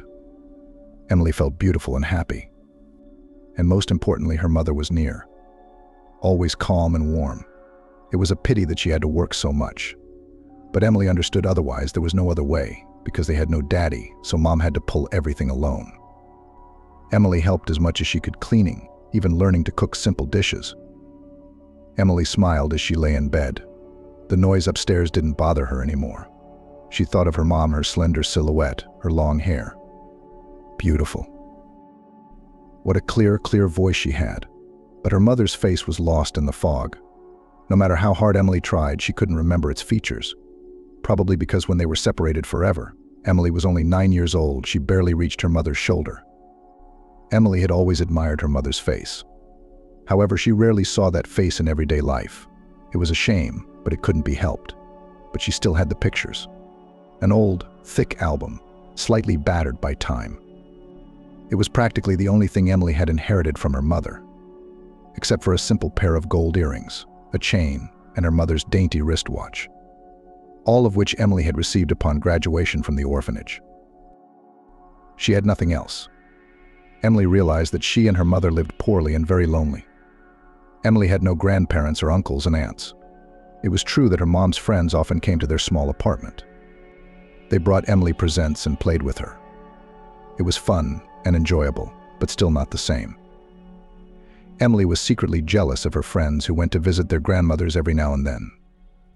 Listening to the girls' stories about the hot cakes and candy the old people gave them, Emily was envious. She, too, wished she had many relatives. The girl, still very young, felt some emptiness in her chest. But she couldn't express her feelings clearly. Sometimes she tried, but her mother hugged her and asked, "Is it bad together?" No, answered the girl. Of course she was happy with her mom. Emily did not want to upset her favorite person. Therefore, she tried not to ask questions about relatives. And suddenly Mom will think that Emily is bad with her, since she dreams of someone else. One day, something strange happened. It was New Year's Eve. Mom had some guests over, her co-workers. They all together decorated the Christmas tree, cooked salads, joked a lot, laughed, and even led round dances to the joy of the girl. It was fun. And then Emily was tired and went to bed. And the adults continued the celebration in the kitchen. Emily heard muffled voices coming from there. Her friends were clearly engrossed in conversation. The girl was suddenly bored. She got out of bed and went to the bookcase, deciding to read a little, especially since someone from the guests gave her a big book of brightly colored fairy tales with pictures. But for some reason, the girl took a puffy photo album from the shelf. Emily liked to look at the pictures. The pictures were of her mom, either with friends or alone. Some of the photos preserved moments when Emily wasn't even alive yet. On others, she was already a newborn in a cradle and onesies. There were school pictures of Emily and fresh ones. That evening, the girl noticed that there was something under one of her mother's portraits. Emily gingerly ran her fingers under the picture and pulled out an old, folded-in-half photograph. It was wrinkled, as if someone had been looking at it for a long time. There were strangers looking at the girl from the picture. Among them was her mother, who was very young. Everyone had gathered in the flowering garden, apparently for a picnic, for they were sitting on a blanket spread under the trees. The men and women were smartly and richly dressed. A lady with a heavy gaze and regal posture stood out. High hairstyle, large eyebrows, a mole on her cheek resembling a bold drop of wine, bracelets, a massive necklace. This look somehow didn't fit with the picnic. Even 9-year-old Emily could see that. Strange, why had the photograph turned up hidden? And who were these people? The girl immediately had a lot of questions. And so she, grabbing the mysterious photo, went to the kitchen. "Oh, why aren't you asleep?" wondered Aunt Sandy, one of Mom's friends. She made a quick gesture to hide her cigarette under the table. Emily grinned, as if she hadn't noticed anything, as if she wasn't aware that adults were sneaking smokes from her. It was funny. "Are we making noise disturbing you?" No, Emily shook her head. "I found this interesting picture. I want to know about it." "What kind of picture?" With a smile, her mom held out her hand to the find. Emily saw the picture and turned pale. The smile fell off her face instantly. Aunt Cynthia peered over her mother's shoulder and grew serious as well. "Who's next to you?" Emily asked. "They're different, aren't they?" "They all are," her mother replied in an indifferent tone. "It's nothing special. I used to work with them, these people. They're your colleagues?" "Well, you could say that. Where did you all work together?" "Doing what?" Emily kept up. "Go to bed? It's late?" Her mother said quietly, pushing her daughter toward the kitchen. She left the picture with her. Emily walked out, closing the door behind her, but she didn't go into her room, instead lurking near the kitchen. She thought the adults were about to start discussing the photograph. The girl was not mistaken. "Why do you keep this picture?" Aunt Cynthia asked. "Why do you throw it away?" "I wanted to crumple it up and throw it in the garbage. But then I decided not to, because someday I guess I'll have to tell the truth. But not now, of course. She's just a little girl." Aunt Cynthia's voice was unusually quiet. She seemed to sense something. She saw the way Emily looked at her, like she recognized her grandmother, a call of the blood. No, her mother dismissed her friend's words. "She's just wearing necklaces, rings. The clothes are the most beautiful, flashy." And that mole on her cheek caught her eye. She liked attention. I don't know. I think Emily sensed something familiar, like some elusive trait or something. She did. She recognized her grandmother. I saw the way she looked at her. Oh, her grandmother was a bad person. No good. Emily's lucky she's far away from her. On the one hand, yes, but on the other hand. If Emily lived like a princess now, she'd never be denied anything. And me? I can't even take her to the seaside like a princess, said Aunt Susan contemptuously. Have you forgotten?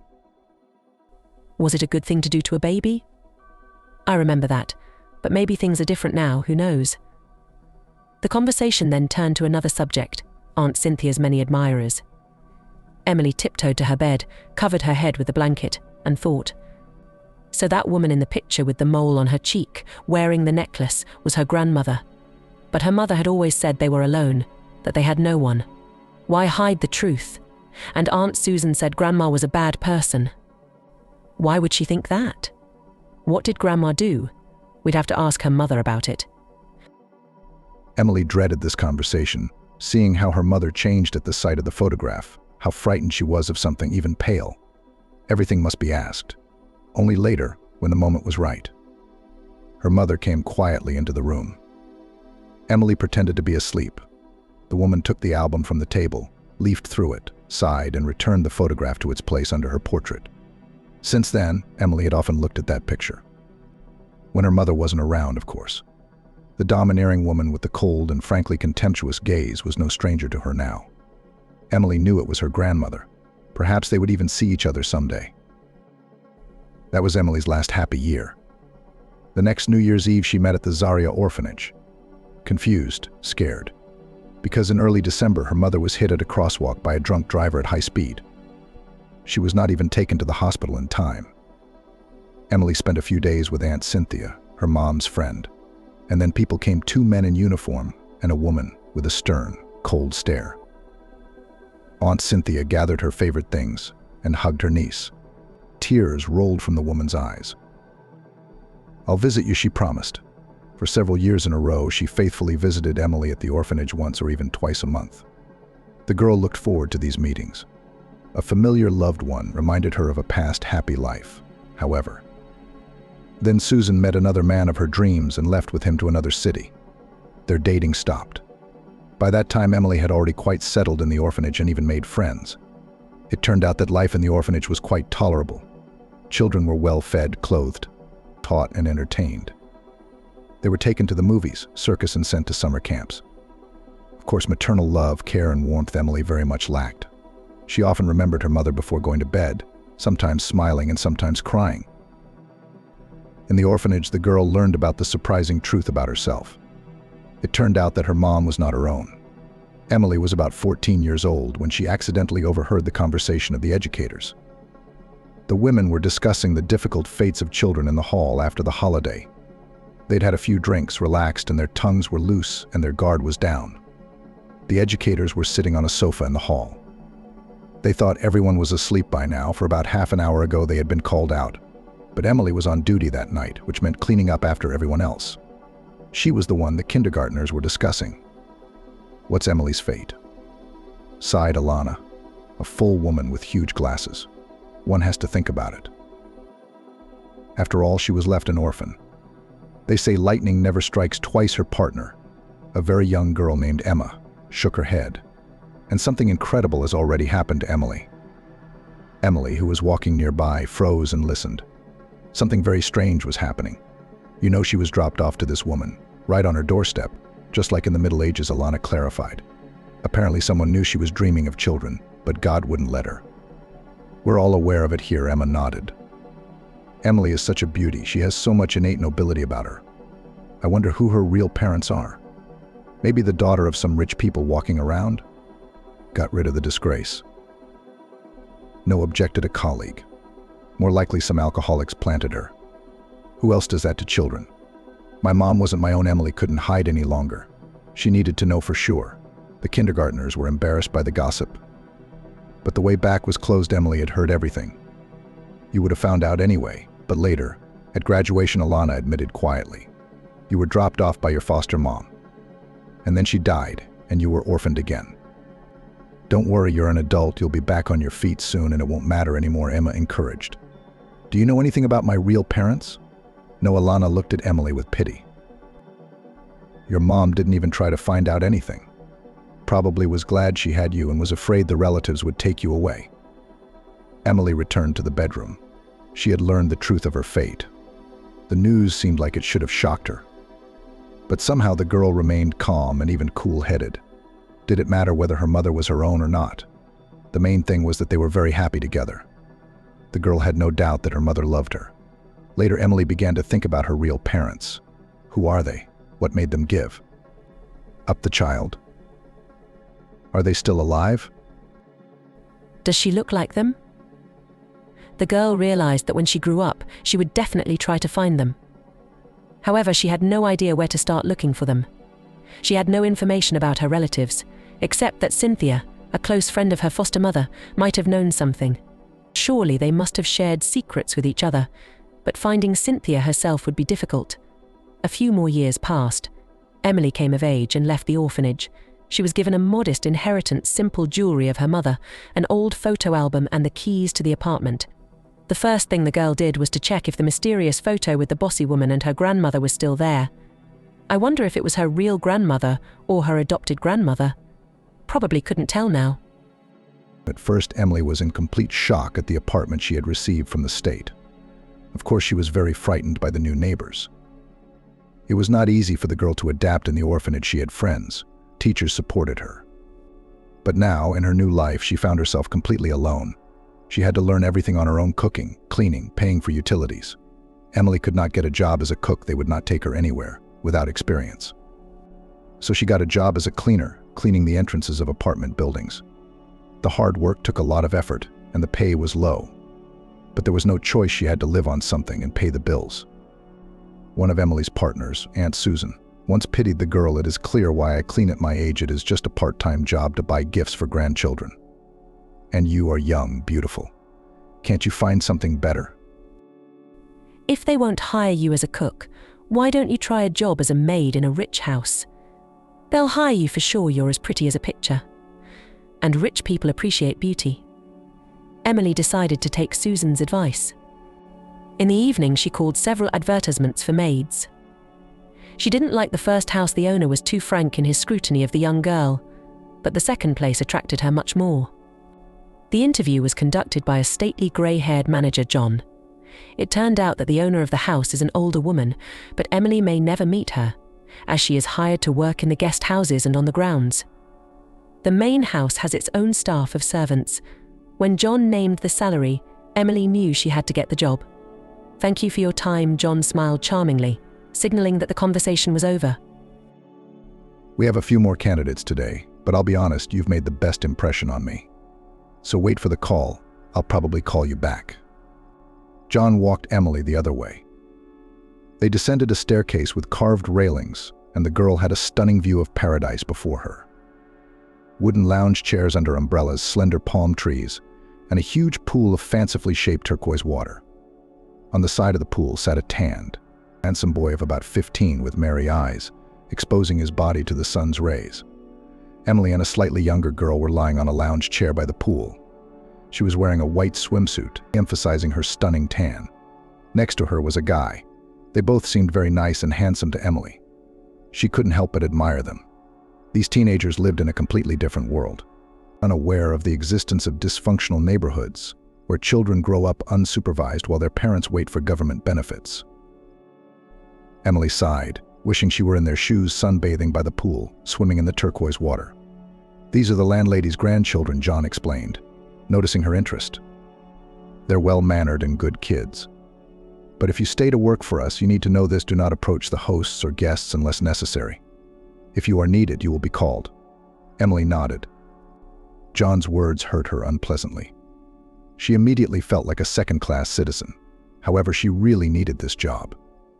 If the owners paid her the promised amount, she could save up for a new place to live. Besides, it was so nice to work here, not like scrubbing dirty entrances day after day. That evening, John called back and told her that Emily had been hired. After that, she couldn't sleep for a long time with excitement, making plans for the future. For almost a year now, Emily has been working at the house. She gets up at 6 a.m., goes to the bus stop, takes a long bus ride to the bus terminal, and from there it's a long walk to the owner's house. But she's used to it. The pay is good, the work is not difficult, the conditions are more than excellent, and she is fed heartily in the kitchen. She can be patient. In the course of her work, Emily has made friends with the cooks Kevin and Alex, the janitor Fred, and the young maids Melanie and Roxy. Even John had developed a warm relationship with her. He seemed to pity her as an orphan, though he tried not to show it was out of status. There were servants from the main house, where the mistress herself lived. Emily hardly ever crossed paths with them, as their territories did not touch. She was responsible for order in 4 small guest houses and gazebos, where relatives and acquaintances of the mistress often rested. Guests came all the time, and someone always lived in one of the cabins. Some people showed up regularly, others only once or twice during the whole time. So Emily, Melanie, and Roxy were always busy. Often relatives' grown children, grandchildren came to visit, but they stayed in the main house with their mother and grandmother. This mansion looked like a palace with white walls, monumental look, and luxurious elements of decoration: columns, stucco, winding staircases, huge windows, balconies of bizarre shapes. All this looked solemn and very expensive. Emily never went inside the main house. She was not allowed inside. The servants lived there, whom she hardly knew, but saw only from a distance stern women and trim men in uniforms. They looked down on the rest of the servants. Emily decided that working in the main house was the ultimate privilege with higher salaries. She was interested in looking inside and seeing how things worked, but couldn't. In an entire year, Emily had never once met the landlady in person. Sometimes she saw her from afar, when she was walking to her car or entering the house. But it was rare, and she'd never gotten a good look at her. She was tall, straight as a stick, always beautifully dressed in the summer, wearing her usual wide-brimmed hat and half-face sunglasses. In the cold season, again in a hat with brim, but warm and wearing a black coat. You couldn't see his face behind such a disguise, but Emily had gotten a good look at her hostess's gait. The woman never went down to the pool. Fred explained to the curious Emily that the big house also has a huge pool, with a bridge and even a small waterfall. Emma Susan swims only in it. The girl immediately wanted to see this miracle, but access to the house was closed to her. In the outdoor pool in the summer loved to splash in guests and hostesses, friends, grandchildren, and numerous relatives. At certain hours, the servants were allowed to swim there. Emily never missed an opportunity to take a dip in the clear, cool water. At those moments, she felt like a mermaid and tried not to think about the fact that after all this luxury, she would have to return to her apartment to listen to the neighbors scolding, inhale the unpleasant smells of poverty and desolation, and see the grayness and squalor around her. But she's not the only one. Her new friends Melanie and Roxy, they also have a difficult fate. Melanie was raised by her grandmother from an early age, because the girl never had a father, and Mom started a new life, where the eldest daughter had no place. And Roxy literally ran away from her family. She lived in the village, parents drank, gave birth to children. And it was Roxy who had to look after the whole horde. The girl always dreamed of a better life, and after graduating from school rushed to the city. She planned to go to university, but it didn't work out. But she found a good job, got a job in a rich house. Of course, the girl's servants often discussed their mysterious mistress in their daily work. Maybe she was hiding from everyone because of her terrible scars. Roxy speculated. She loved soap operas and had a vivid imagination. What if her jealous lover poured something on her when she was young? Or they were in a terrible accident together when they were hiding from relatives? Didn't approve of their union. Oh, come on, the practical Melanie waved her hand at her. He just doesn't think we're worthy of his attention. That's why she always passes us by. Are we just bugs to her? Sometimes Fred the janitor joined the conversation. I heard that she had some grief in her life a long time ago. But she still can't get over it. She's our landlady. I heard John talking to the servants in the cottage about it, saying that the mistress is sad today because it's an anniversary, a misfortune. What kind of misfortune? I didn't understand. Through such conversations, the image of the mistress became more and more mysterious and mysterious. Emily wanted to see her up close and personal, but she was never able to do so. One day John overheard the gossip of the young people. Don't you have enough work to do? Why do you talk with your tongues? Emily and the other young servants were not afraid of him. The strictness of the major of the house was contrived, and the workers themselves worked hard, tried. The salaries were decent, and no one wanted to lose his place. So their work was not to be faulted. But John, as a manager by status, is supposed to remain firm and rigid. Tell us about the landlady, Emily asked bluntly. I wondered why she was so distant, so mysterious. She doesn't go out into the garden. It was a risky request. He could get angry and call the girl a curious barbarian, judging and sticking his nose where it didn't belong. That would have been quite in his nature. But the man suddenly, to the surprise and delight of the three friends, opened up Pamela as a golden person. She's kind, generous, which you couldn't help but notice. She does a lot for her sons and grandchildren. She also helps poor children. That's great, smiled Emily. But why such mystery and detachment? Someone is always coming to see her, and she doesn't talk to anyone but her closest friends. Well, first of all, the mistress is already in years. At your age, you want to have fun and socialize. And people like Pamela and I prefer peace and quiet. Don't be modest, you didn't make eye contact. The house majordomo did. Roxy, you're a big girl. I was, John grinned at her, and continued, but fate is often unfair. There was once in Pamela's life a great sorrow died her only daughter, the youngest and late child. Clever girl, beautiful, the favorite of the whole family. And after all, how sudden and terrible everything happened. The girl flew to study in England, and the plane was in a plane crash. Of course, no one survived. Wow, Melanie couldn't help but sigh. So finish your theories about the mistress to build. You think I can't hear you talking? Scars. Unhappy love. John gave Roxy an expressive look. Well, ever since then, Pamela has been averse to noisy society, socializing and all that. She seldom gives soirees, only on the most solemn occasions. It tires her. She's changed a lot since the tragedy, and now she's getting older. So that's the story. There's nothing mysterious about the landlady. Just an unhappy person. Emily thought long and hard about the majordomo's words. It turns out that you can have all this beauty and still be unhappy. Emily rolled onto her other side again, looking out the window. In the light of the street lamp, night insects were hovering. Crumbs of them were reaching for the light at the upstairs neighbors. Everything seemed to have quieted down. Finally, the girl closed her eyes. Quiet, good calm. Emily didn't notice how she fell into a long-awaited sleep. The morning began, as usual, with the shrill ringing of the alarm clock. She struggled to open her eyelids. She had fallen asleep very late last night. She desperately wanted to spend at least half an hour in bed, but she couldn't, because the bus wouldn't wait for her. Emily struggled to get her head off the pillow and walked into the bathroom with her eyes still closed. A cool shower was always invigorating. The girl had a quick breakfast of a sausage sandwich and coffee. Melanie had said that someday the habit of such a breakfast would turn Emily into a fat woman, one who couldn't fit into decent clothes. But so far, the irregular gastronomic habits had had no effect on the girl's figure. Emily pulled on short denim shorts and a long, wide t-shirt, made a high ponytail, put her feet in sneakers, threw her backpack with a swimsuit, phone and purse over her shoulders, and left the house. At this hour, all her non-traveling neighbors were usually asleep, resting from the night's adventures. So walking down the road leading to the bus stop was even pleasant. But in the evening, Emily was always a little afraid to come home. She was especially scared of Kevin, the local first guy in the village.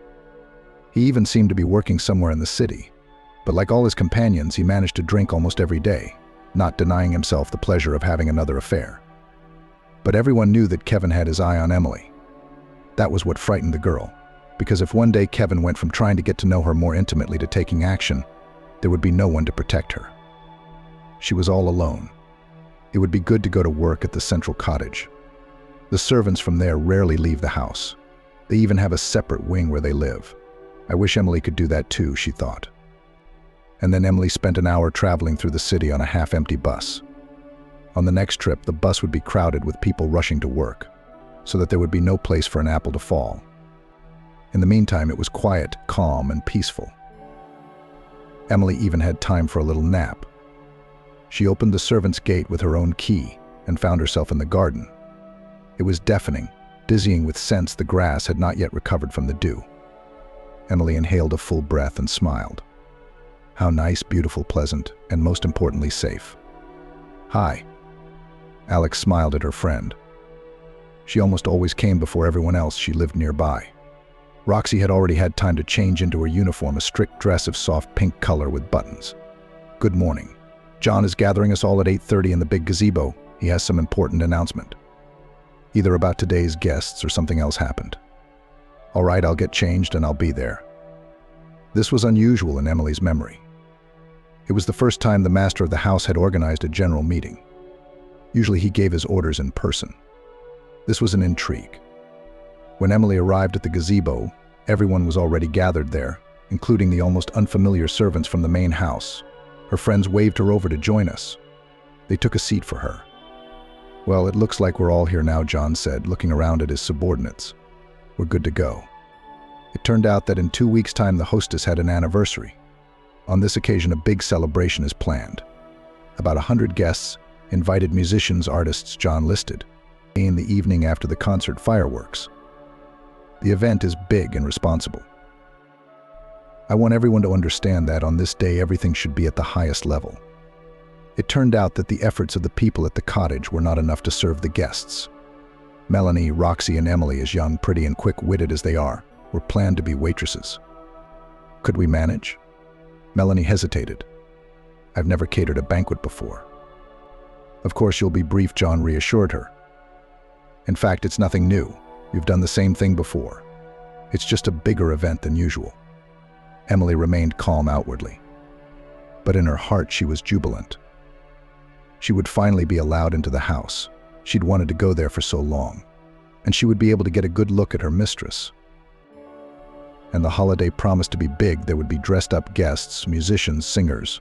Fireworks are planned. There'll be something to see. From then on, the house was filled with talk of the upcoming celebration.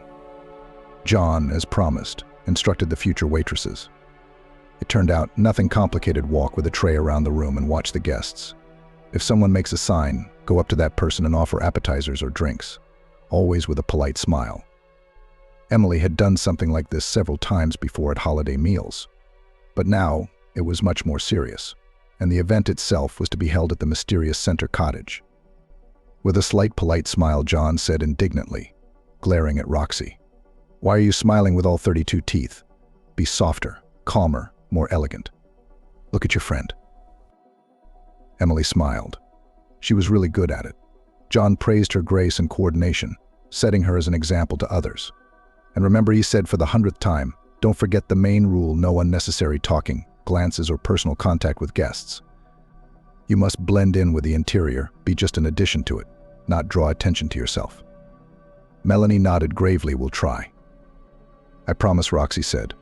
Closer to the party, the decorators arrived. They decorated the garden with garlands and light fountains, put transparent statues, even built a pond with large fish. As the solemn event approached, Emily became more and more nervous. But her interest grew. One day the servants were brought in to try on a festive uniform for the event. For men, maroon pants and a plaid vest. For women, a vest and skirt of the same shade. Strict business style. It suits you very well, admired friends, looking at Emily. You're a real model. Emily smiled. She liked it very much herself.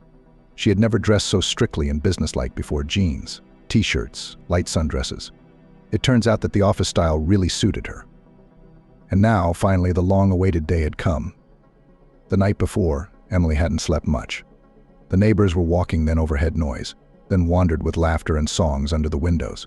But it was the excitement that kept her awake the most. All these preparations for the anniversary are behind us. and tomorrow the culmination. A grandiose celebration. If only everything went smoothly. The next day, the waitress's dress rehearsal was scheduled, and John led the girls into the central cottage for the first time. Emily even felt dizzy at first at how spacious it was. A huge space in which the huge corner sofas and comfortable armchairs were lost. There were long tables along the walls. Like I said, there's going to be a buffet, John said. Everything was bright, clean, glossy. Emily couldn't stop looking around. Upstairs was a wide staircase with a comfortable banister. What was on the second floor? One could only guess. The room where the banquet was planned didn't look like a living space, beautiful, spacious, but too formal. Emily didn't see any of the little things that could tell something about the hostess's personality: photographs, statuettes, paintings. It was as cold and aloof as Pamela herself. John grinned as he looked at the surprised girls. What? Impressed? Of course you are, it's so big. That's why I brought you here in advance, so you wouldn't open your mouths in front of the guests, he said. And in general, whatever you see, keep yourself in control, stay calm. Why does she need such a big house? Roxy continued to wonder. And those guest houses, and the huge garden. I don't understand. It's none of your business, John said, clearly unhappy with her statement. The time before dinner flew by in a flurry of activity and preparation. Then the girls were told to rest, so that they wouldn't be tired in the evening. The friends didn't mind. They settled down in the servants' wing and lay on the sofa until the evening, chatting and watching light serials. Strange sounds came from the garden. It was musicians tuning their instruments. A little later, the artists and singers arrived. People from their team spent a long time fiddling with lighting and electronics, preparing the stage. Time flew by quickly. At 6 p.m., an excited John came in and told the girls to change. Is it really starting already? The girls looked at each other with excitement. Emily felt something cold rumbling in her stomach. The guests began to arrive, men in perfectly tailored suits, women in evening gowns. They looked like performers from rich living movies. And though Emily had promised John not to stare, she couldn't help but stare openly at the arrivals, the outfits, the jewelry, the accessories. She'd never seen such splendor in the stores. Obviously, they'd bought their clothes elsewhere. Emily, dazzled by the luxury of the evening, did not even recognize Christina, the granddaughter of the hostess.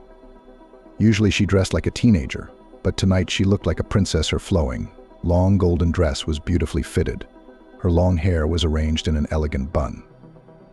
The girl admired the young beauty. Don't forget why you're here, John whispered softly in her ear. Why are you three so confused? Emily pulled herself together and walked slowly down the hall with the tray, just as she'd been trained to do all week. The hostess was here, too. She appeared to be in her 70s. But Pamela didn't look her age, tall, statuesque, in an elegant long gown, with natural makeup and exquisite jewelry. She held herself with dignity, but at the same time she was friendly, smiling at the guests, trying to pay attention to everyone. For some reason, Pamela seemed vaguely familiar to Emily. She even shared it with Melanie. Wow, her friend grinned. You've been working here for a year, and you've seen her many times, even from afar. She should be familiar to you. Oh, I think my name is. But Emily disagreed with Melanie. Yes, she'd seen her landlady in passing, but her face was always hidden by her glasses and hat brim. No, now Emily saw her face for the first time, and it did seem familiar. Strange. One day Emily had walked up close to Pamela as she was talking to a gray-haired man, and he had called a waitress over to take a glass of champagne. Pamela was distracted for a moment, glancing away, and then returned to the conversation. The girl had time to notice a small scar on her hostess's cheek, a small indentation. The evening went on as usual. The guests moved into the garden. There was a stage on which the musicians put on an enchanting show. On the big screen behind their backs appeared amazingly realistic pictures of forest, then mountains, then in general some fantastic landscapes. Some of the artists were unfamiliar to Emily, while others she often saw on the TV screen. Real stars came to congratulate Pamela.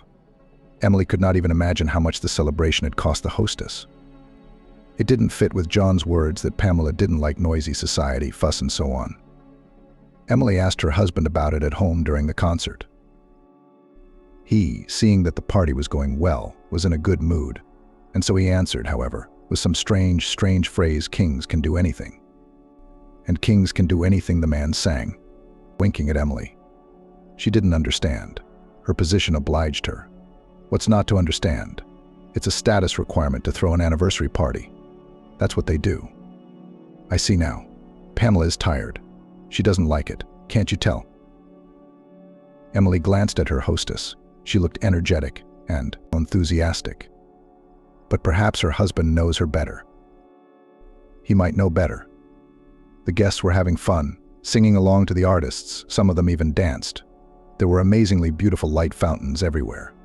Garlands hung by designers turned the garden into a setting for a magical fairy tale. Finally, the concert ended. Pamela's sons, grown, solid men, came on stage and made an insanely moving speech. Emily almost cried and keenly felt her own orphanhood. They were grown-up, established businessmen. They have families and big children themselves. But how much they needed Emma, how much they loved her. You could feel it in every word of these men. Then the guests spoke. They said a lot of nice words about the Jubilee. Alex didn't know what an amazing person her hostess was. It turns out that she is engaged in charity, helps sick children and orphans, supervises several orphanages.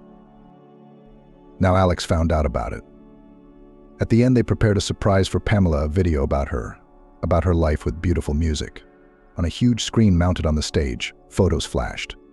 At first black and white. On them, Pamela was very young, thin, angular, with a kind of uncertain, timid look, little resembling the powerful woman she was now. Wedding pictures, pictures from work, photos on the doorstep of the maternity ward, family photos where Pamela is surrounded by her family, her husband, 2 boys and a tiny girl. This must be the daughter who died in the plane crash. How sad. Pamela changed, became tougher, more confident. She liked to dress lavishly and flamboyantly. Now she posed in beautiful outfits and massive jewelry, rings, earrings, chains. There was something unpleasant in her eyes. Was it contempt? No. Alex liked the modern Pamela much better. But that middle-aged mistress from the photos reminded Alex desperately of someone. The girl couldn't figure out who. And then she saw her. A familiar picture. From the big screen, Alex was looking at the woman from the picture her mom had once hidden from her. Kind of like her grandmother had loved her. It was so unexpected that the girl dropped her tray. Fortunately, everyone was engrossed in the spectacle. No one even noticed it. The heavy necklace around her neck, the stern look, the mole on her cheek. There was no mistaking it. It was surprising to see a familiar photograph on the big screen. The frame changed. Pamela was rapidly growing up on the screen. Milestones of her life flashed by at high speed. Alex stood thunderstruck. Maybe she was just imagining things. Could it be? Hardly. Now the girl realized who her hostess reminded her of the very woman from the mysterious photo. Except that there was no mole on her cheek now. But in its place there was a scar, a small depression. Alex noticed it as she walked by. Probably Pamela at one point simply got rid of the natural ornament, removed the mole. So what's it look like? Alex works at her grandmother's house. If her mom were alive, she'd answer all the questions. But now we have to find out the truth on our own. And it has to be subtle, not blunt. Then there was a festive fireworks. Multicolored flashes bloomed in the sky. Some of them took fanciful forms: heart, rainbow, stars. Everyone in the garden admired the fireworks. People's faces were looking up, and only Alex was looking solely at Pamela. Her face reflected blue, red, and green reflections. The birthday girl was smiling. Alex scrutinized every feature of her face and realized more and more clearly that yes, this was the woman from the photo. After the party, Alex stayed overnight in the servants' wing. There was no point in going home. The guests had left at midnight, and it was already time to get up. Especially at this hour, it wasn't safe to walk around the neighborhood where Alex lived. Roxy had gone home. She was renting an apartment nearby. Melanie stayed in the outhouse, too. The girls made themselves comfortable on the big couch, turned off the light. Tomorrow was going to be a long and laborious day of cleaning. Of course, additional people had been hired, but there was still a lot of work to do. Melanie fell asleep quickly. But Alex, of course, couldn't sleep. What had she seen today? What did it mean? She wanted to share the news with someone. But Alex realized she shouldn't. It became unbearably stuffy. Alex got up and opened the window. Night freshness was blowing from the street. The girl decided to take a little walk in the garden. Maybe she would get tired and fall asleep after all. It was dark in the garden. Lanterns were burning only on the porch of the big cottage. The guest cottages were packed to the brim tonight. Muffled conversations came from there. Apparently Emily had slept well after the party. The girl walked over to the pool, sat down on the edge, and looked at the cottage. Somewhere out there right now, Pamela is asleep or awake, Emily thought. Emily wanted to ask her a lot of questions, but the hostess was practically out of reach. How to approach her, where to start a conversation. But one thing Emily knew for sure, she would make up her mind. She would find a way to find out. A week had passed since the anniversary. Life went on as usual. Emily went to work every day, ran John's errands, talked to Melanie and Roxy. Only now there was always that mysterious photograph in her pocket. Emily waited for the moment when Pamela would meet. And then, Ian. Then Emily would boldly approach her, show her the photograph, and ask the questions that had been nagging at her since the anniversary. But time passed. Pamela sometimes glimpsed somewhere in the distance, then to the parking lot, went to the house. Then a quick step went into the house, or in general appeared not alone, but accompanied by relatives or acquaintances. The right moment never came. It was tormenting Emily. "Emily, you haven't been the same lately," Melanie said one day, pale, anxious. "Are you all right?" "I'm fine." Emily smiled. She didn't want to tell anyone, not even her closest friends, about her story yet. "Maybe you're in love?" Roxy asked with a sly look in her eyes. Emily sighed. If only it were that simple. One day the girl made up her mind. If the mountain does not go to Mohammed, Emily realized it is necessary to act more actively. The moment when Pamela would accidentally get in her way, there might not be. It was early September. The days were sunny and warm. The air was filled with dizzying aromas of blooming herbs. Bright butterflies fluttered. And by evening it was getting crisp. Emily liked this time. She was cleaning the gazebo near the central cottage. Today Pamela's guests were having dinner here, an elderly couple with a little boy, a grandson perhaps. The hostess herself was not with them. Pamela had gone into town on business this morning. Emily now knew that the hostess spent a lot of time on charity, supervising foundations, orphanages, and hospitals. Emily was just checking the wide, long table in the gazebo when she saw them. Pamela and John were walking down the path to the house, talking quietly about something. The hostess, as usual, was wearing a wide-brimmed hat and dark glasses. I couldn't see her face, but her gait, her posture, her figure. No, Emily would never mistake Pamela for anyone else. John gallantly opened the door for the lady. She smiled at him and stepped inside, and the man approached Emily. "Well done," he praised the girl's work. Quick, clean, as always. The man was clearly in a high mood, and he wanted everyone around him to smile. Apparently, the conversation with the hostess had been pleasant. When he left, Emily put the rag aside, glanced around the house, fumbled for the doubled-up photograph in her pocket. Sigh. Now or never, she thought. Emily slowly approached the door, glancing around every now and then. It seemed that John or one of the household servants was about to appear. Of course, they would scold her. After all, Emily knew perfectly well that she wasn't allowed to enter this house without permission. It is not her territory. She is not on the staff of the privileged servants whose duties include the upkeep of the cottage. Emily felt like a trespasser, almost a criminal, when she took the doorknob. Still, she took the step and found herself back in the spacious hall. Without the long tables along the walls, it seemed even larger and more spacious than Emily remembered from the anniversary. The girl stood for a few moments, listening to the sounds of the house. From somewhere came the muffled clinking of dishes and voices. It must have been the servants. Here would be the story if one of them came out into the hall and saw her looking around. She would be rudely ushered out the door, complaining about the insolent maid to John. And John? He'll probably fire her for all the good he's done her. Because there are strict rules. They're even spelled out in the employment contract. And Emily was brazenly breaking them right now. The girl sighed. Well, the first step has been taken. We have to go all the way. There was no turning back. And she headed straight for the wide staircase that led to the second floor. The landlady was definitely there. Emily easily ran down the steps and was confused again. A wide hallway, many doors. Where to go? At least there was no one there. Pamela came out to Emily on her own. She came around the corner from somewhere. She was wearing a beautiful homemade suit, satin, or silk oversized black pants and an elegant tunic to match. There was a flicker of surprise in the landlady's eyes at the sight of the girl. But anger Emily did not notice. "You're the girl who looks after the grounds and the guest houses, aren't you?" Pamela asked, giving Emily a glance. Her heart thudded with excitement, and her legs felt strangely woozy. But worst of all was her tongue, which didn't want to turn. "Yes," Emily finally said. "In that case, what are you doing up here? Did John explain the rules to you?" Pamela didn't seem angry or accusing. Her tone was neutral and calm. But still, Emily was gripped by panic. The girl slipped her hand into her pocket, fumbled for the photograph again. The feel of the heavy paper in her fingers suddenly gave her confidence.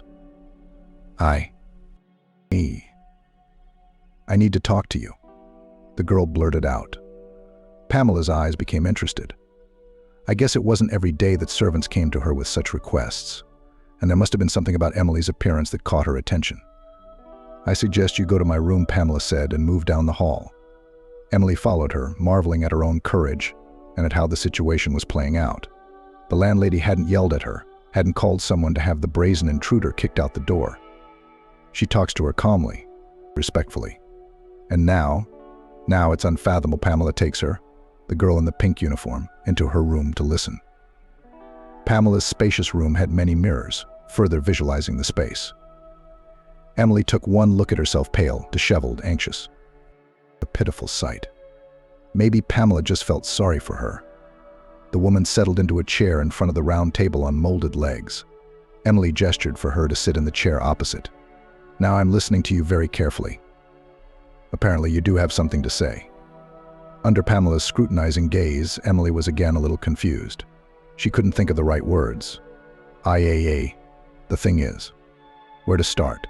The girl hesitated, feeling pathetic and stupid. And then suddenly she took a photograph out of her pocket and put it in the center of the table. Pamela took the picture in her hands and studied it for a long time. Emily stared at her hostess's face and tried to understand how she felt. But Pamela was perfectly able to keep herself in control. The girl did not see a single emotion. She even experienced despair. Suddenly she felt that in the rollers for the Jubilee was this very photo. Suddenly the owner now will return the photo to her with the question, well, what next? But it turned out differently. "Where did you get that picture?" Pamela asked. "My mother gave it to me." "Who's your mom?" "What's her name?" "Where is she?" The usual mask of coldness and indifference was gradually slipping from her face. Pamela became more and more like an ordinary woman. An amazing metamorphosis. Emily immediately felt more confident. "My mom's name was Susan." "Well, she was, but she died when I was only 9. Susan," Pamela said thoughtfully. "Who would have thought it?" "Katie. No surprise there." Emily looked at her hostess intently. Pamela's gaze was absent, as if she were thinking somewhere in the past. It was clear that the photograph meant something to her, that there was a connection between them. "That's my mom," Emily jabbed her finger at the skinny girl on the left. "Yes, I remember her well. Jenny served with us for a few years. Good girl, efficient, calm, but I fired her. I was a different person back then. Tell me, who raised you after Jenny was gone?" Pamela asked. "I grew up in an orphanage," Emily answered. Pamela looked at her pityingly, barely holding back tears. Emily saw it perfectly well. "It's my fault. I meant well, and I've done this," Pamela said with strange, incomprehensible words. "I've ruined your life and my daughter's. I'm so sorry for you." Jenny," said Emily firmly. "I heard her talking to a friend of hers once. I understood from it that the woman in the picture was you when you were young." My grandmother, Emily lied, deciding to go all in. She had waited too long for this moment to miss the big question. "I guess so," Pamela nodded, looking at Emily. "The DNA test would clear things up for sure. But it's just a formality. I can see the nose, the eyes, the lip line, an amazing resemblance. Explain everything to me," Emily pleaded. "I don't understand anything at all. I'm even a little scared." "Of course I will," Pamela nodded. "Now we'll have plenty of time to understand and learn. I just can't believe it. We've been looking for you for so long, sending out inquiries, even hiring detectives. And here you are, after all these years, when there's no hope left." Pamela began a long story, speaking quietly, measuredly, calmly, stopping at times and shaking her head in disbelief. She had graduated from the Polytechnic Institute, specializing as an engineer. On assignment, she was sent on an internship in a distant city. It happened often then. Pamela did not mind. She always liked adventure. There, at a large factory, she had met her fate Tom, despite the youth of the already master, to whom the adult men obeyed. Intelligent, determined, energetic, he immediately attracted Pamela. I still could not believe my happiness, she shared with Emily.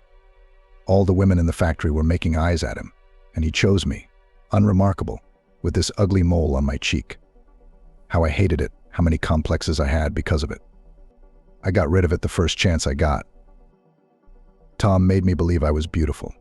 They got married and got a tiny studio apartment from the factory. But it was better than a hostel. They didn't live poorly, but they had enough.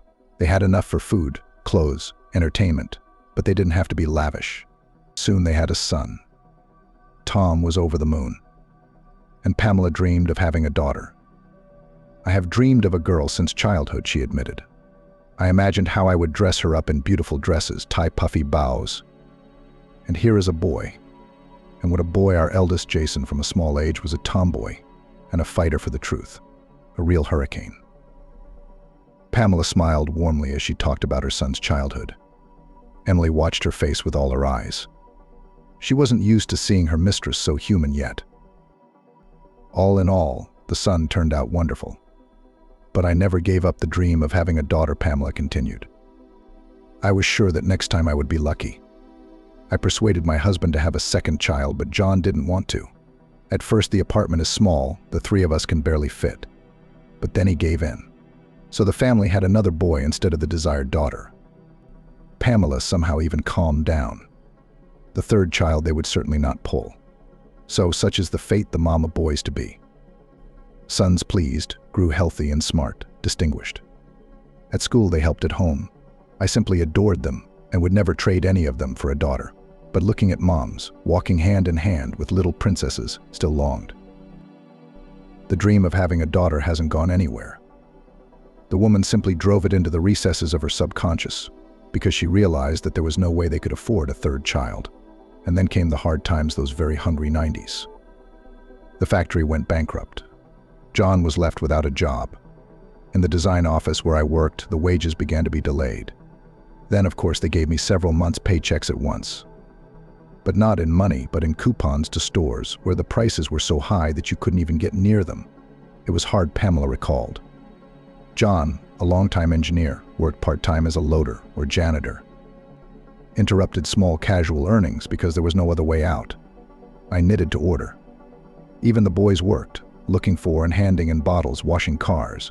And still there was a catastrophic lack of money. But that's how everyone lived then. It was all perceived as commonplace, wasn't it? What's a daughter? I'd rather put my sons on their feet. And then John took a risk. Together with two former colleagues, organized a construction and installation company. All the founders had experience and connections. After all, they had worked at the factory for so many years. At first, things went shakily. The enterprise did not bring money. On the contrary, the last crumbs were pulled out of the family budget.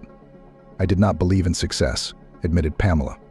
I scolded John, called him a fool, suggested that he go yard sweeping, instead of spending time on something incomprehensible. He didn't say a word, didn't argue. I can imagine how upset I made him. But my husband is not the kind of man to give up. Soon the business of the novice businessman went uphill. And within a year, the family from almost beggarly to more than wealthy. We bought a new apartment, a 3-bedroom in a good neighborhood. We got a car. I did not deny myself anything, bought beautiful dresses and shoes, jewelry, said Pamela. All this caused the envy of others, and she simply changed the circle of communication. Even then, everyone who did not have such wealth began to seem to me completely insignificant. And yet I was like that myself not so long ago. Strange, but this fact somehow completely erased from my mind. More on that later. The small firm became a large corporation. John has foreign partners. And that's a whole other level. The family moved to a prestigious cottage community. They got servants in this very house with a pool. Now I didn't have to cook or clean. Hired people did all that. A woman could take care of her children and herself. Wealth spoiled me, Pamela admitted. I couldn't cope with the sudden wealth that came over my head. Engaged, simply put, looked at people who do not have such capital as garbage. Dressed flashily, wearing jewelry, even going on a picnic in the garden. Just like in this picture. It's funny even. I didn't think about children anymore. My condition now allowed it, but age. At that time, women over 35 were already considered beyond reproductive age. And yet, when I realized one day that I was pregnant, I didn't even think about termination. I felt it was a long-awaited daughter. Pamela smiled, looking at Emily. And so it turned out to be. Hannah was born, mommy and daddy's joy, the long-awaited princess girl.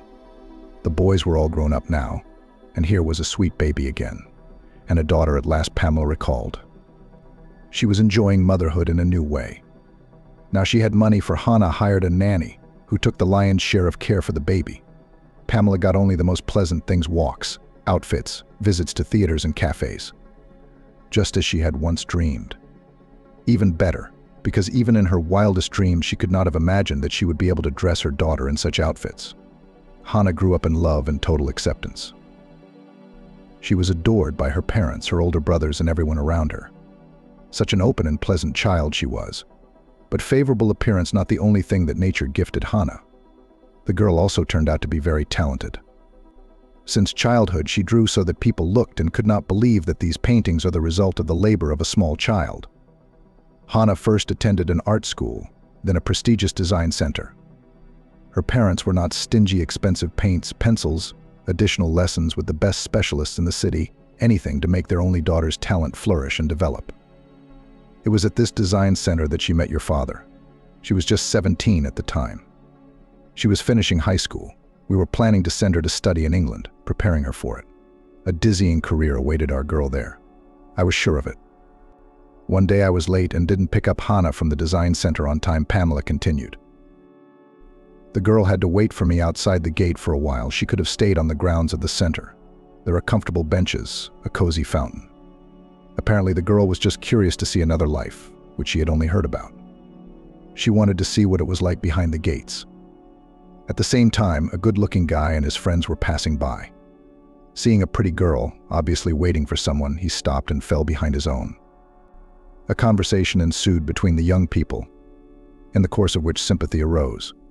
For Hannah, it was all new, unusual. Like an adventure.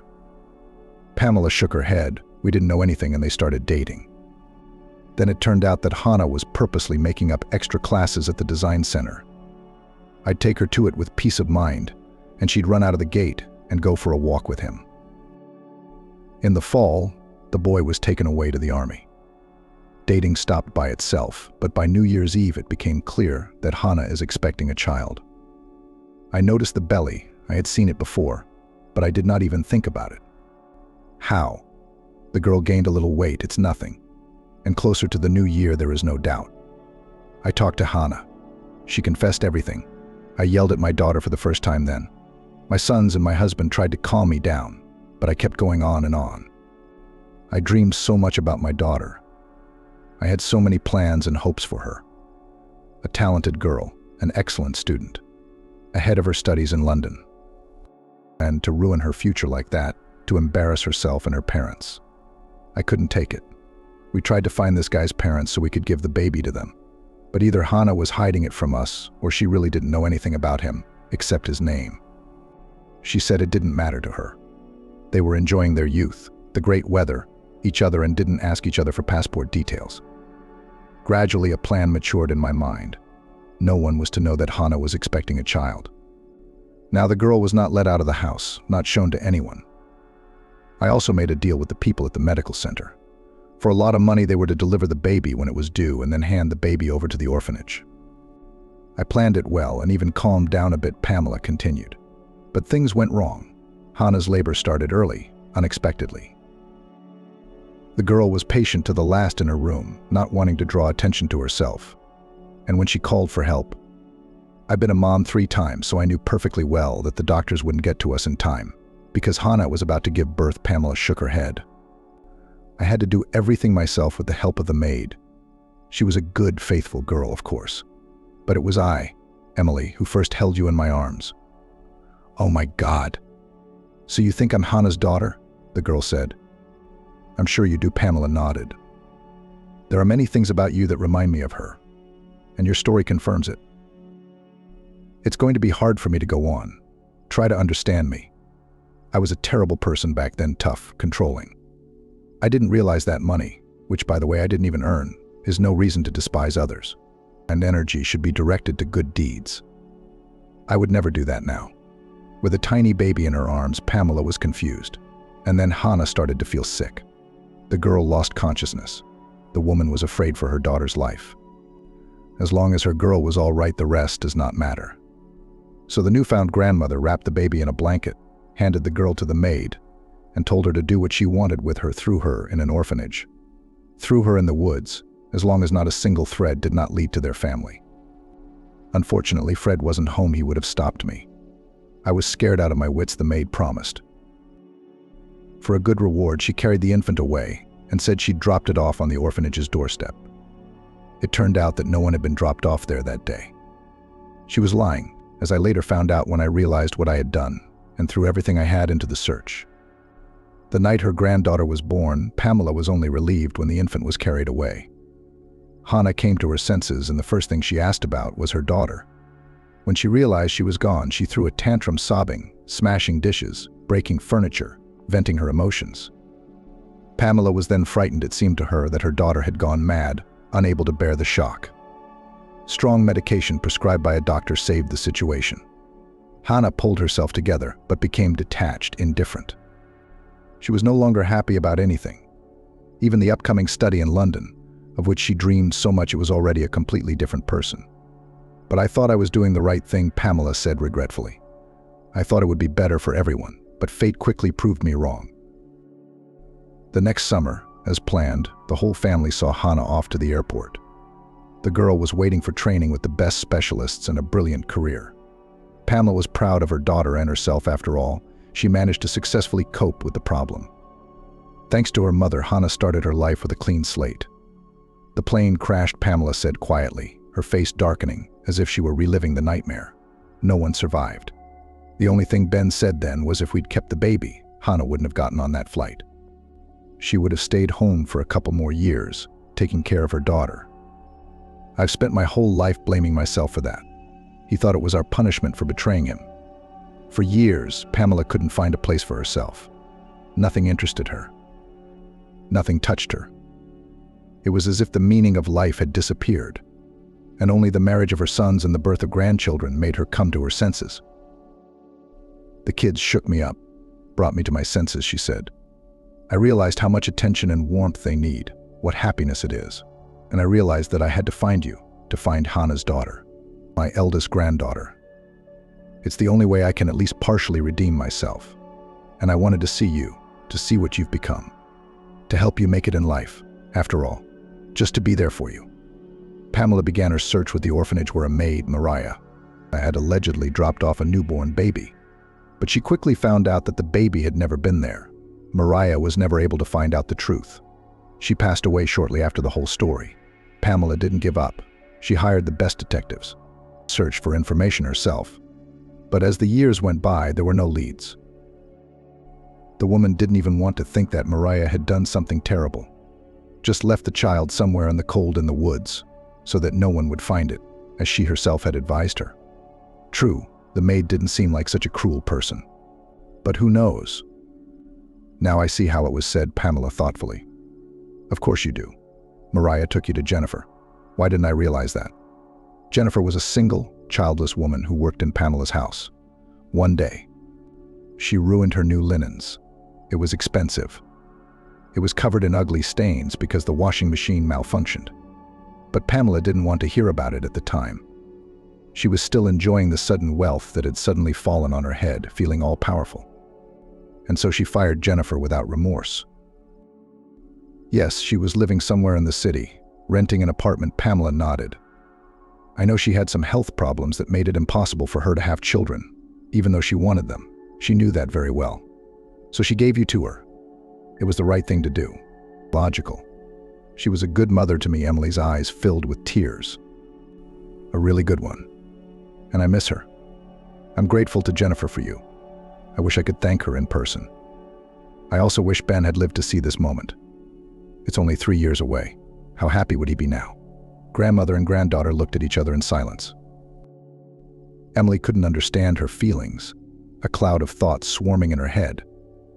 And then Pamela covered Emily's hand with her palm, and the gesture made everything easy to understand. A pleasant warmth spread through Emily's body, and in the soul suddenly began to fill a void that the girl had never known existed before. Everything will be all right now, Pamela smiled. I am so sorry to you, but we'll make up for it. You're not alone now. Yes, Emily nodded. And the tears she had been holding back finally broke through. For the first time in years, she felt needed, loved, and most importantly, loved.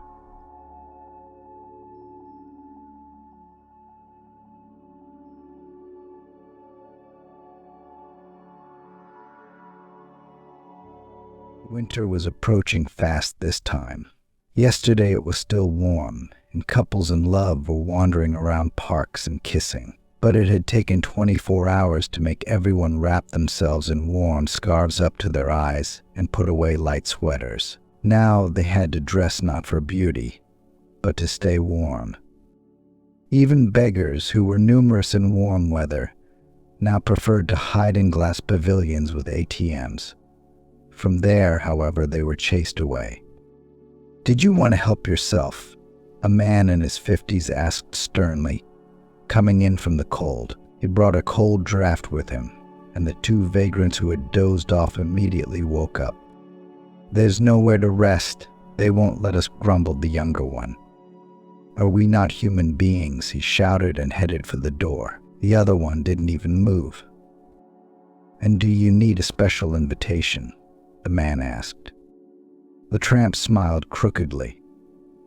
"I guess I don't look like me at all, since you don't recognize me." He pulled off his hat and ruffled his hair. "Doesn't look like this." "Brian," the man whispered. "Is it really you? How did you get here?" "Why the bum?" "Bitter," Brian grinned.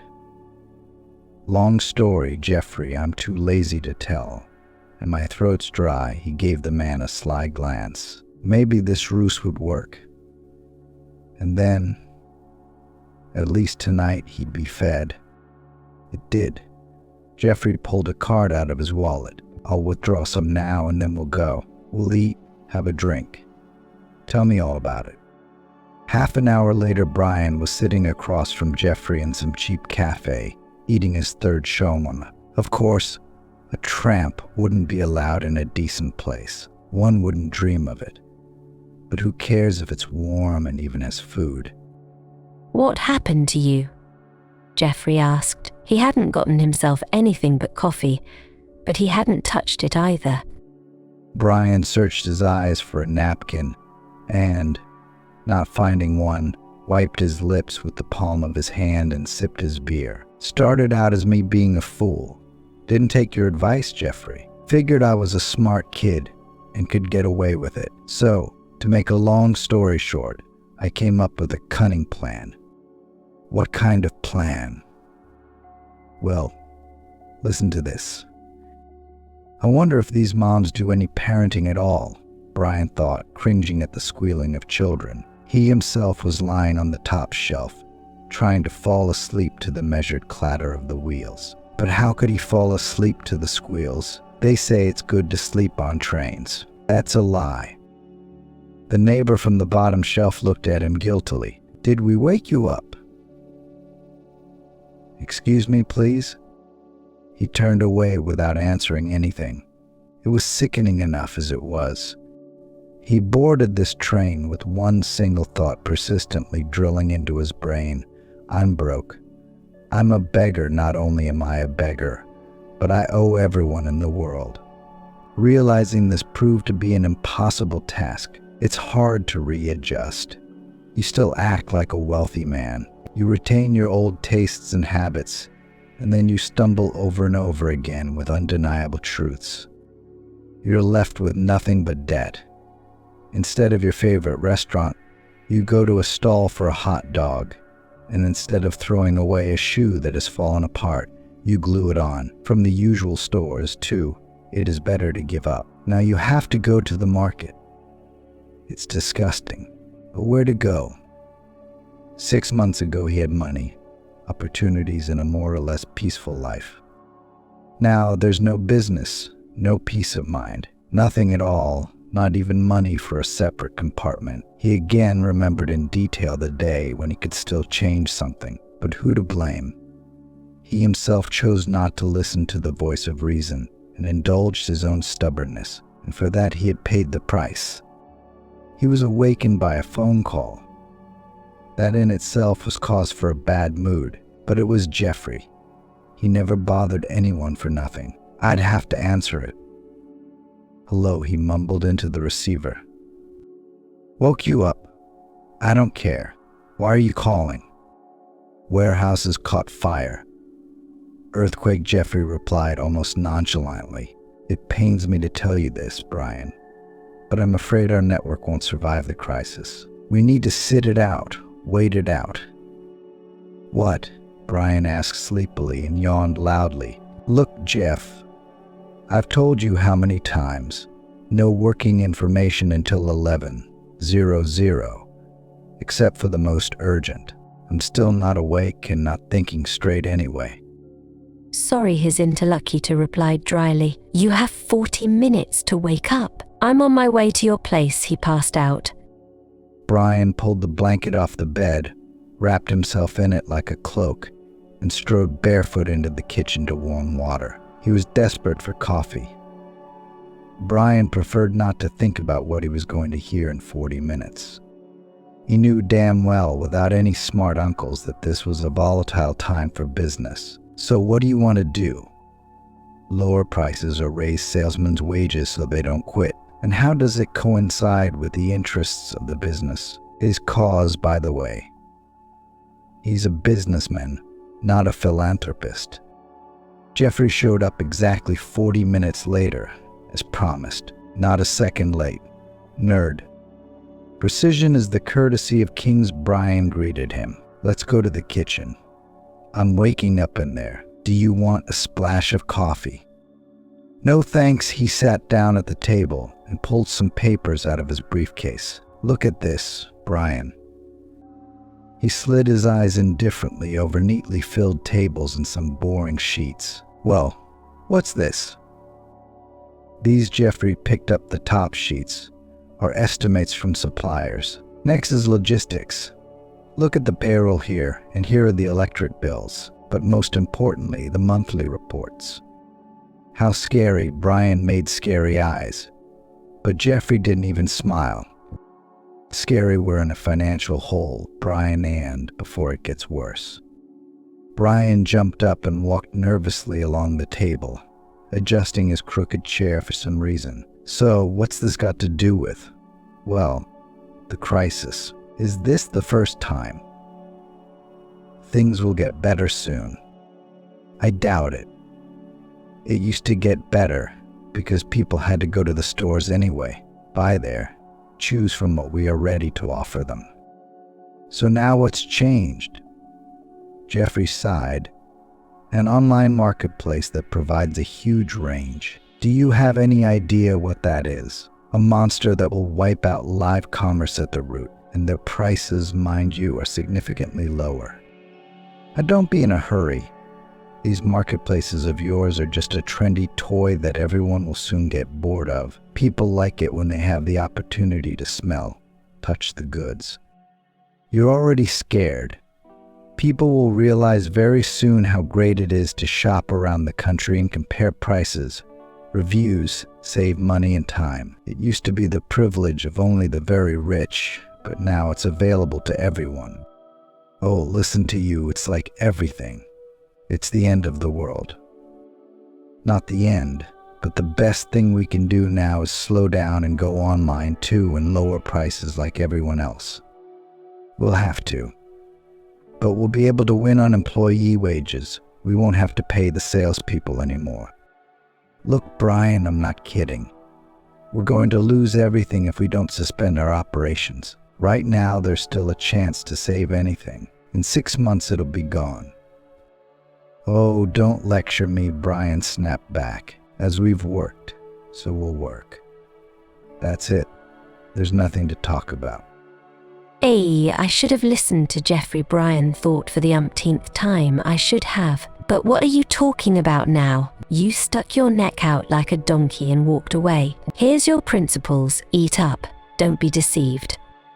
On the next shelf, the baby cried again. The mother immediately came up, whispered, took her loud-voiced child in her arms. It didn't help.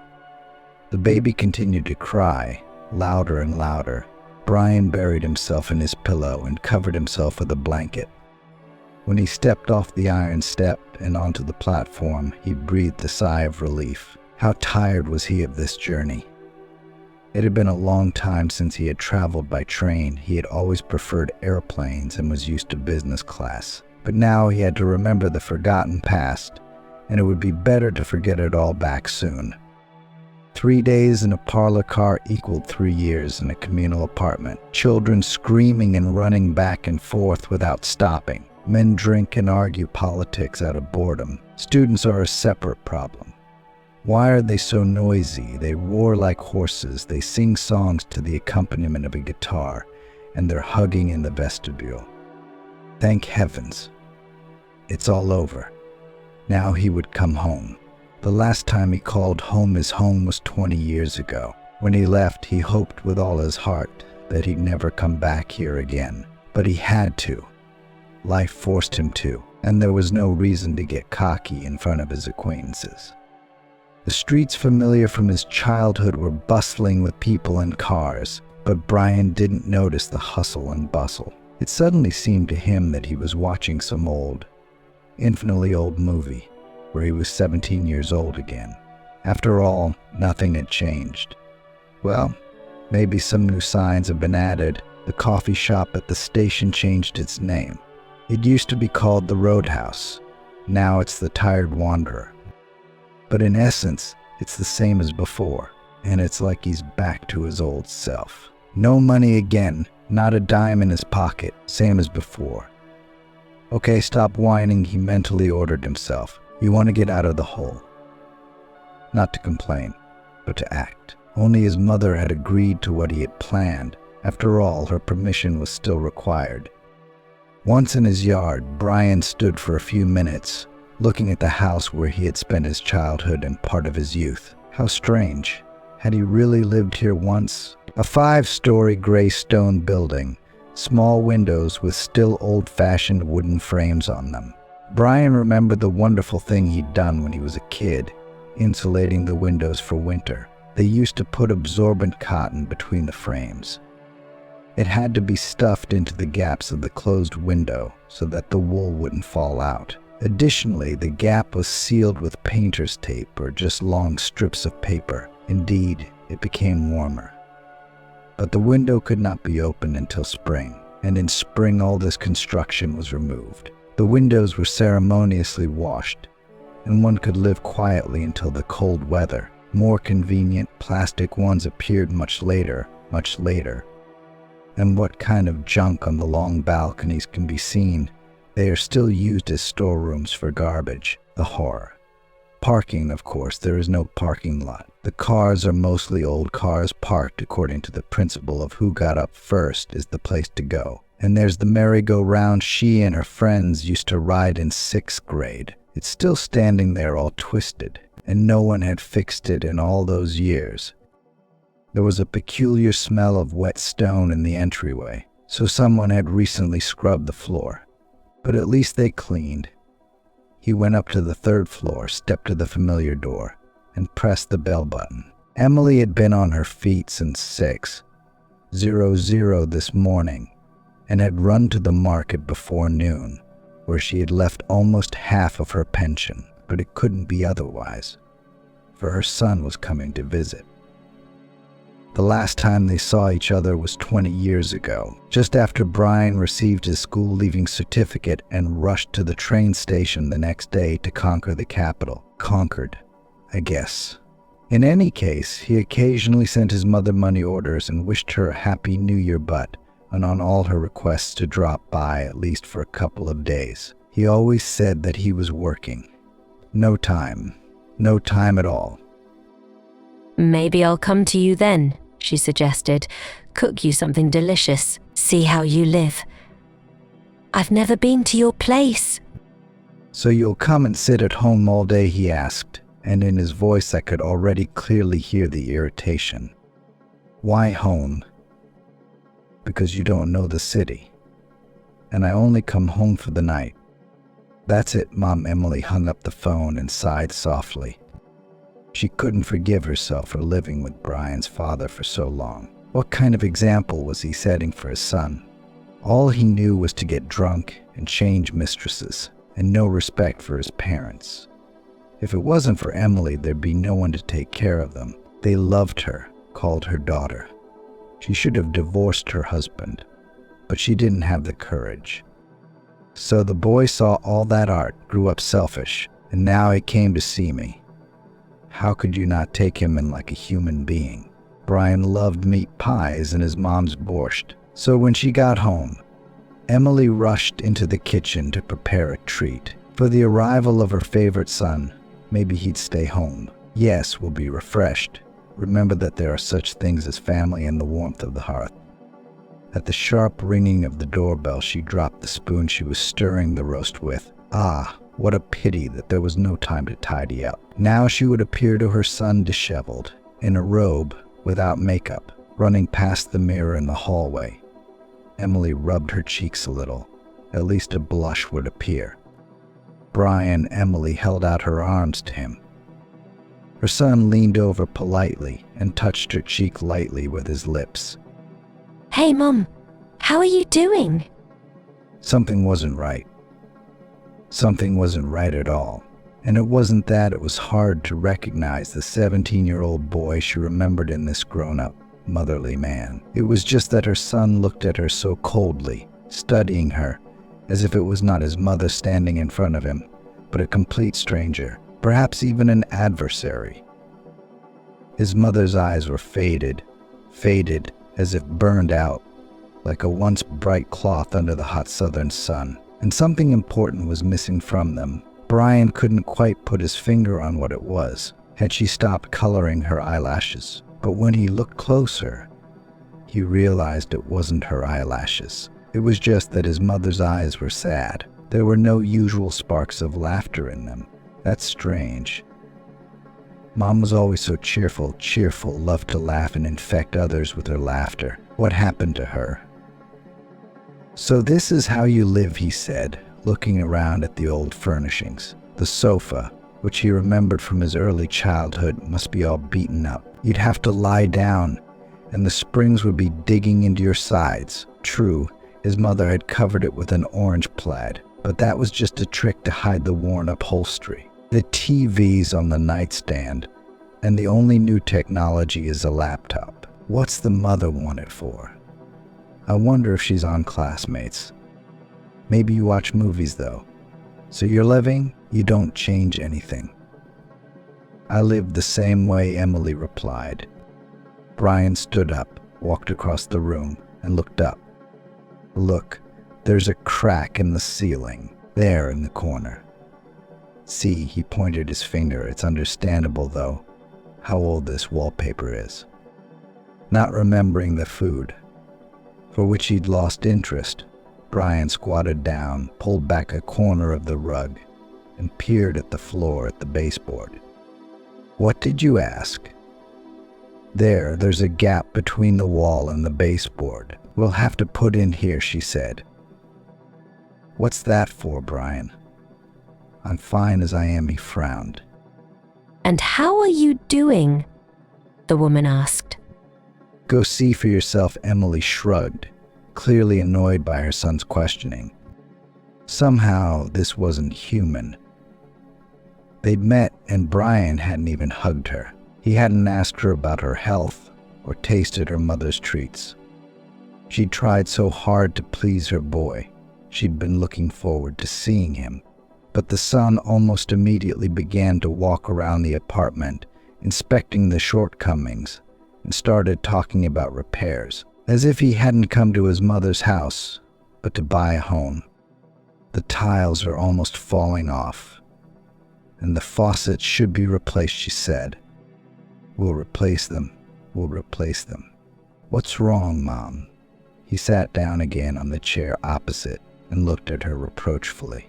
You don't look after the house at all. You've neglected everything. It's going to take a lot of repairs alone. Emily smiled openly, simple-mindedly, like a child. It's true what they say. Old people are like children, Brian thought fleetingly. Where am I going to get the money for repairs, Brian? I can't afford it on my pension. Medicines have gotten expensive. Or haven't you been home in 20 years? You've forgotten how we live here. Stop it, Mother, he grumbled. Forgotten, not forgotten. What does it matter? After all, I've explained it all to you already. There was plenty of work to do. I didn't bend my back for my uncle or sit on a salary like some people. Of course, it's easier for them. You work from 10 to 6 and walk away. Why don't you have any vacations at all? She asked. Employees have vacations, the son said patiently. It was obvious that this conversation was making him nervous. In your own business? It's like the commercials say, work 24/7. If you go away for a week, they'll steal everything. It must be hard. His mother looked at him sympathetically. Her look made Brian uncomfortable. How infuriating was this kinship thing, wasn't it? He'd long ago considered that he had no kin, and his mother didn't count either. Yeah, she'd raised him and all that. But first of all, she was legally obligated to take care of him until he came of age. And secondly, he'd already been living on his own for 20 years. Well, she sent him some money at first, but that was a long time ago. And he himself, let's be honest, would never have come here if it weren't for the need. Well, at least you'll stay here, get a break from everything, continued my mother. You want to lie down on the sofa, and I'll bring you some pies. Or maybe it's hot. Better borscht. I made some delicious borscht. Brian mentally cursed. He'd had enough of borscht and pies. He hadn't come here to eat. Thank you, Mother, thank you. But I'm not hungry yet. That's what I've come for. I'm in trouble. What's the trouble? She asked. Emily was alarmed. You're not ill, no, that's different. You see, there's a crisis everywhere now. Money is depreciating, that's right, Mom nodded. Prices change every week. I used to buy milk for 45 rubles, but since Monday it's already 47. And then they have taken the fashion. They write on the price tags large, for example, 47 rubles. And next to a small font 0.99 rubles. But it's almost 48 rubles. No money will be enough. I once met Aunt Lucy in the supermarket, a neighbor from the 4th floor. I remember her son Alex was friends with you. He's a salesman now. He's got a technical degree, Brian wondered. Yeah, Emily grinned wryly. So he's a tech salesman, computers, cell phones. So I met Aunt Lucy and I saw her take a caramel from the ones they sell in bulk and eat it. Then she walked on and snatched another one again. And believe me, Brian, I'm looking at it and I'm ashamed. I'm hiding behind the racks and I'm not breathing. What's the matter with her? Maybe there's something wrong with her head. He asked her why she was stealing, but her mother shook her stealing. No, son, there's nothing wrong with her head. She just can't afford to buy candy, but she wants to. Alex can't help her. I've got 2 kids growing up myself. My wife is on maternity leave with them. I felt sorry for her.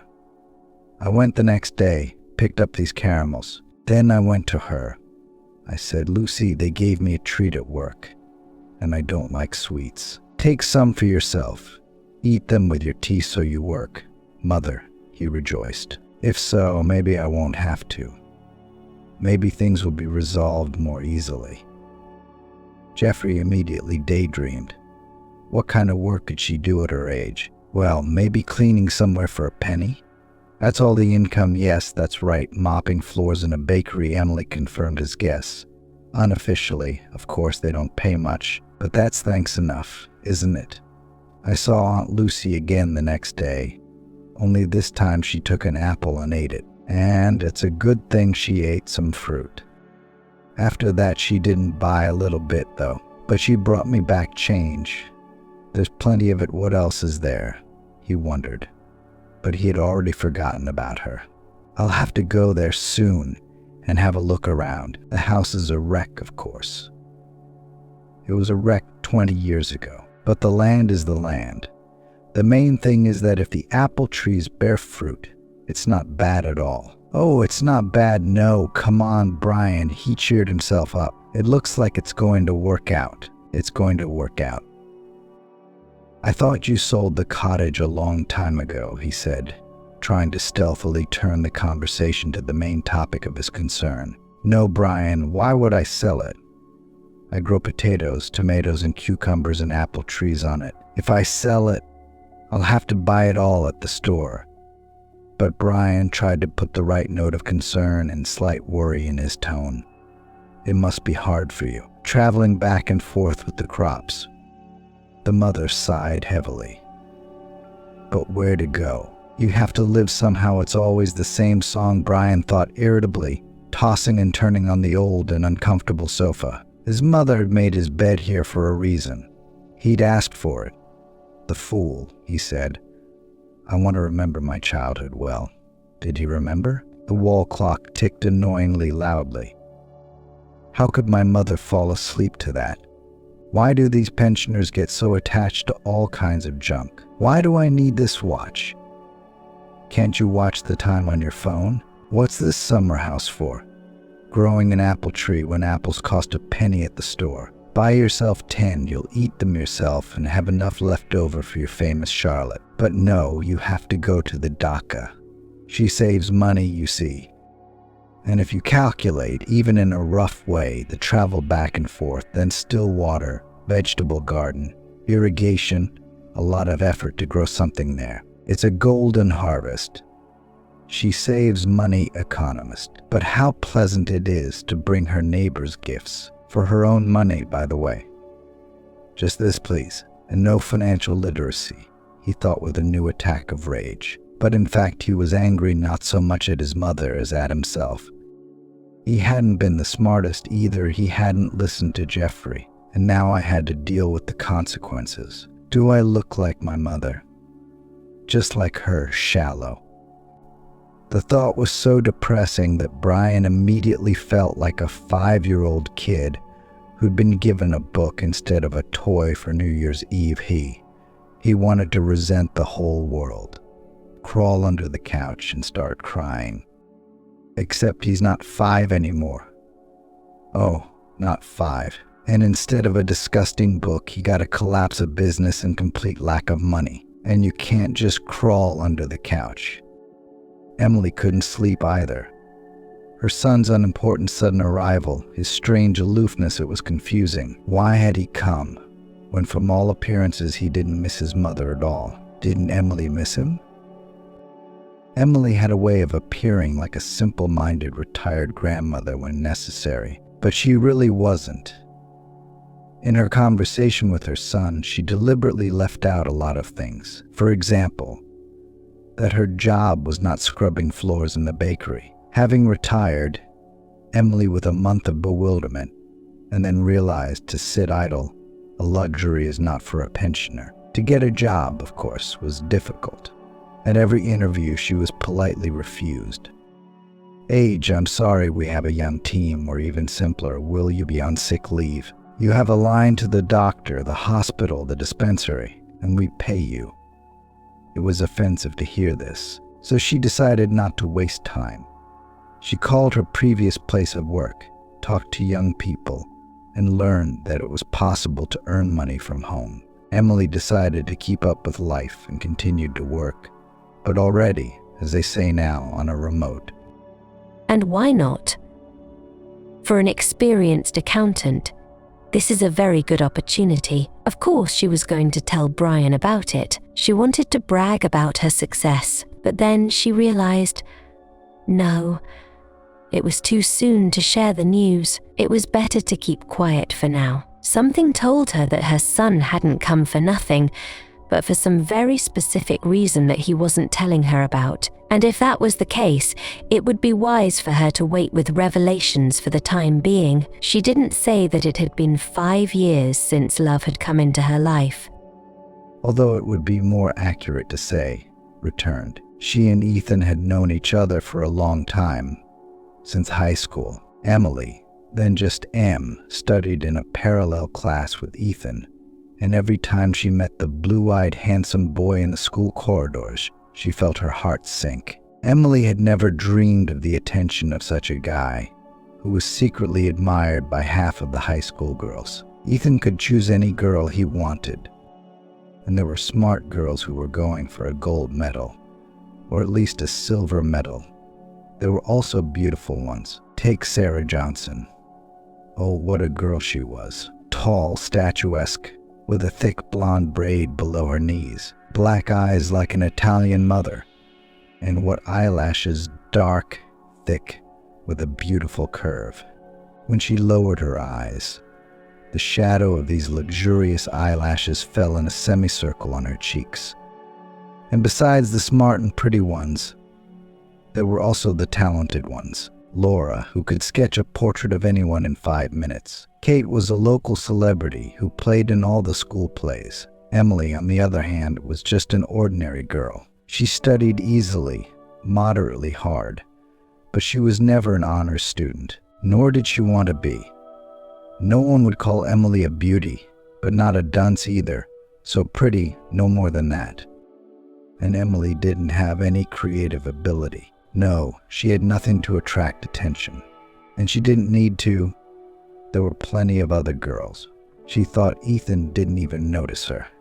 But one mysterious incident changed everything. Once, when she returned in the early spring morning, Emily found on her windowsill a fresh branch of lilacs, still in dew. The lilacs were large, beautiful, and smelled so intoxicating that she could hold them in her hands all day long. When Emily looked out the window, she saw no one, and then she had to pack up and run to school. So the incident slipped her mind pretty quickly. But the next morning it happened again. An open window and a fragrant branch. What's the mystery? No one around. On the way to school, Emily thought that boys were strange creatures after all. But what was the point of all those flowers if it wasn't clear who was giving them? At least this mysterious admirer would write a note. Otherwise, you want to come up. Thank you. But to whom? There were still 10 minutes before the beginning of classes, and in the schoolyard reigned the usual fun bustle. Friends were saying hello to each other. Someone sitting on the porch was hurriedly finishing his homework. A little farther away, at the fence, Emily saw Ethan, surrounded by a flock of girls. They were smart and beautiful, and even talented, and all of them, interrupting each other, talked about the approaching graduation. Ethan didn't take part in the discussion, but let the girls talk. Emily stopped nearby, pretending to look for something in her briefcase. It's spring, exams are coming up, and our graduation will be there, Kate sighed suddenly, and we'll go our separate ways. Maybe we'll never see each other again. I'm going to New York. I want to go to acting school. You, Ethan, into the army. Jessica's going to New York too. Why don't we go together? No way, the other one replied. Personally, I'm staying here. I'll get married. A woman, if she's beautiful, has no reason to hustle. To work, Kate bit her lip resentfully, and the other girls giggled. She never missed an opportunity to emphasize who was the first beauty here, and at the same time to humiliate the competitors. So the crowd was happy that this time it was not them. Well, if there are no other talents than beauty, then the best thing to do is to get married, Kate thought. Who are you going to marry? Well, see, then I have no one to marry. You'd better tell me what dress I should wear to the prom. Blue or lilac, Ethan said suddenly, and looked at Emily intently. Yeah, I really like lilac, Emily shuddered, blood rushing to her face, and, agonizingly afraid of blushing, she hurried off to class. Now that so many years had passed, Emily sometimes asked herself, Why did she get so embarrassed? Why? Wasn't it hard to at least smile at a guy in love? After all, he was probably expecting it. But to her, raised in modesty, it seemed that the handsome Ethan just decided to make a joke on an unattractive girl. And when 40 years later they met quite by chance, being in the same checkout line at the store, Ethan, remembering the past, admitted, "Remember when I said about the lilacs?" Well, of course I remember. Only I couldn't have imagined that you did. Silly Ethan reproached himself without malice. I should have approached you myself, and I was shy, walking in circles, and you blushed so much. It was immediately clear to me that you guessed. I thought that since you ran away so quickly, it means that you didn't like me. No, Ethan, just the opposite. Really, you thought that, didn't you? You know, I really wanted to try my luck again at the prom, to ask you to dance, to ask you directly. But you didn't come to the prom. I did, Emily confessed embarrassedly. I got chicken pox right before prom. You know, there was no way I was going to make it. Oh, I was so upset.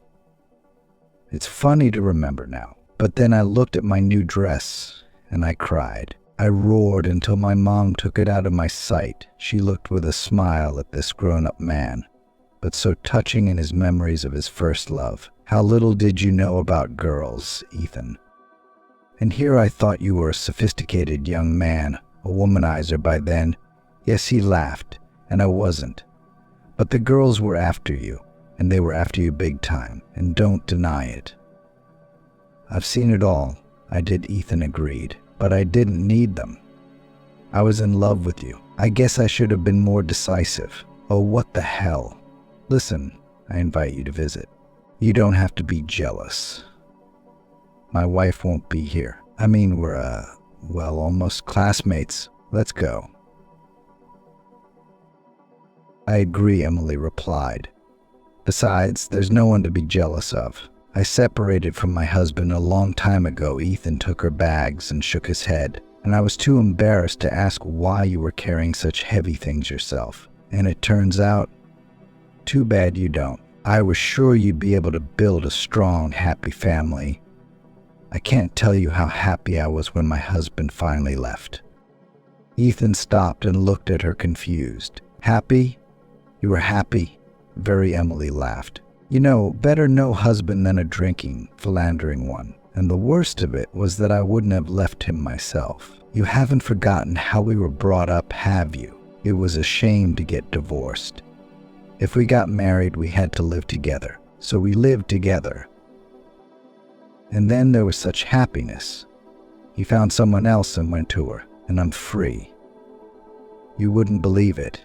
Ethan, I danced all over the apartment that day. And then I baked a cake and sat in front of the TV and cut myself a huge piece. I sat on the couch, eating, and some comedy was on, I remember.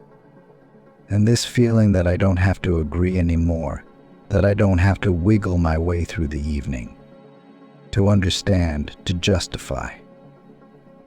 Oh, that was a relief. Ethan, and I promised myself that I would never take my husband back. And he begged and begged. But I'd already tasted freedom once. You always knew how to surprise me, Emily, he said. And you know, I'm happy you haven't changed, she replied. He helped her carry her bags all the way to her apartment, and then they just sat in the kitchen, drinking flavored tea and talking. They had a lot to tell each other about all the untold things of their youth and what came afterward, so imperceptibly, without noise and a stormy boil of passions, in Emily's life came love. It was the love of two adults, many experienced people, care for each other, respect and warmth. That's what their relationship consisted of, and Emily often thought that nothing better than that had ever happened to her. But Brian didn't know anything about it yet, and would he? She had a sudden urge to call Ethan right now, to talk to him, to hear his voice. But it was nighttime. There wouldn't be a man. With a sigh, Emily rolled over onto her side, closed her eyes, and began counting sheep like a child. Early in the morning, Brian found his mother in the kitchen. She was sitting at the table, wrapped in a shawl, absent-mindedly stirring her tea. Seeing her son, Emily smiled. Something's been keeping me awake. You started to tell me yesterday that you were in some kind of trouble, but somehow you never finished. Brian sat up and poured himself some tea as well. Trouble. That's putting it mildly, he said with a heavy sigh. In fact, I'm in what you might call a disaster. Everything I've worked for so many years has gone to waste. He raised inflamed eyes to his mother. Everything you know? My business just got eaten up by the competition. Bandits? Emily asked fearfully. No, the recession. Those businessmen with their online stores who started slashing prices, that's how they tore everything down. I can't. They can, but I can't. They don't have rent for retail space. They don't have such expenses for utilities. They don't have to pay the vendors. And you, can't you go online like them? I can.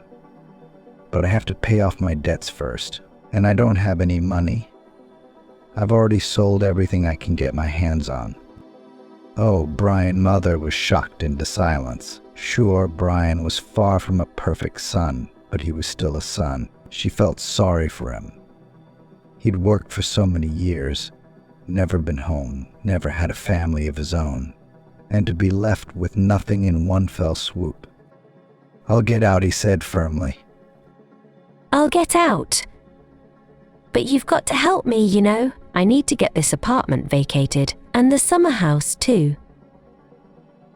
Then I can put some money into renovations and rent out both. That'll keep me going. And then I'll find a job. But right now, holding on is the most important thing. You see, Mom's confused. She's not the same anymore, Brian said.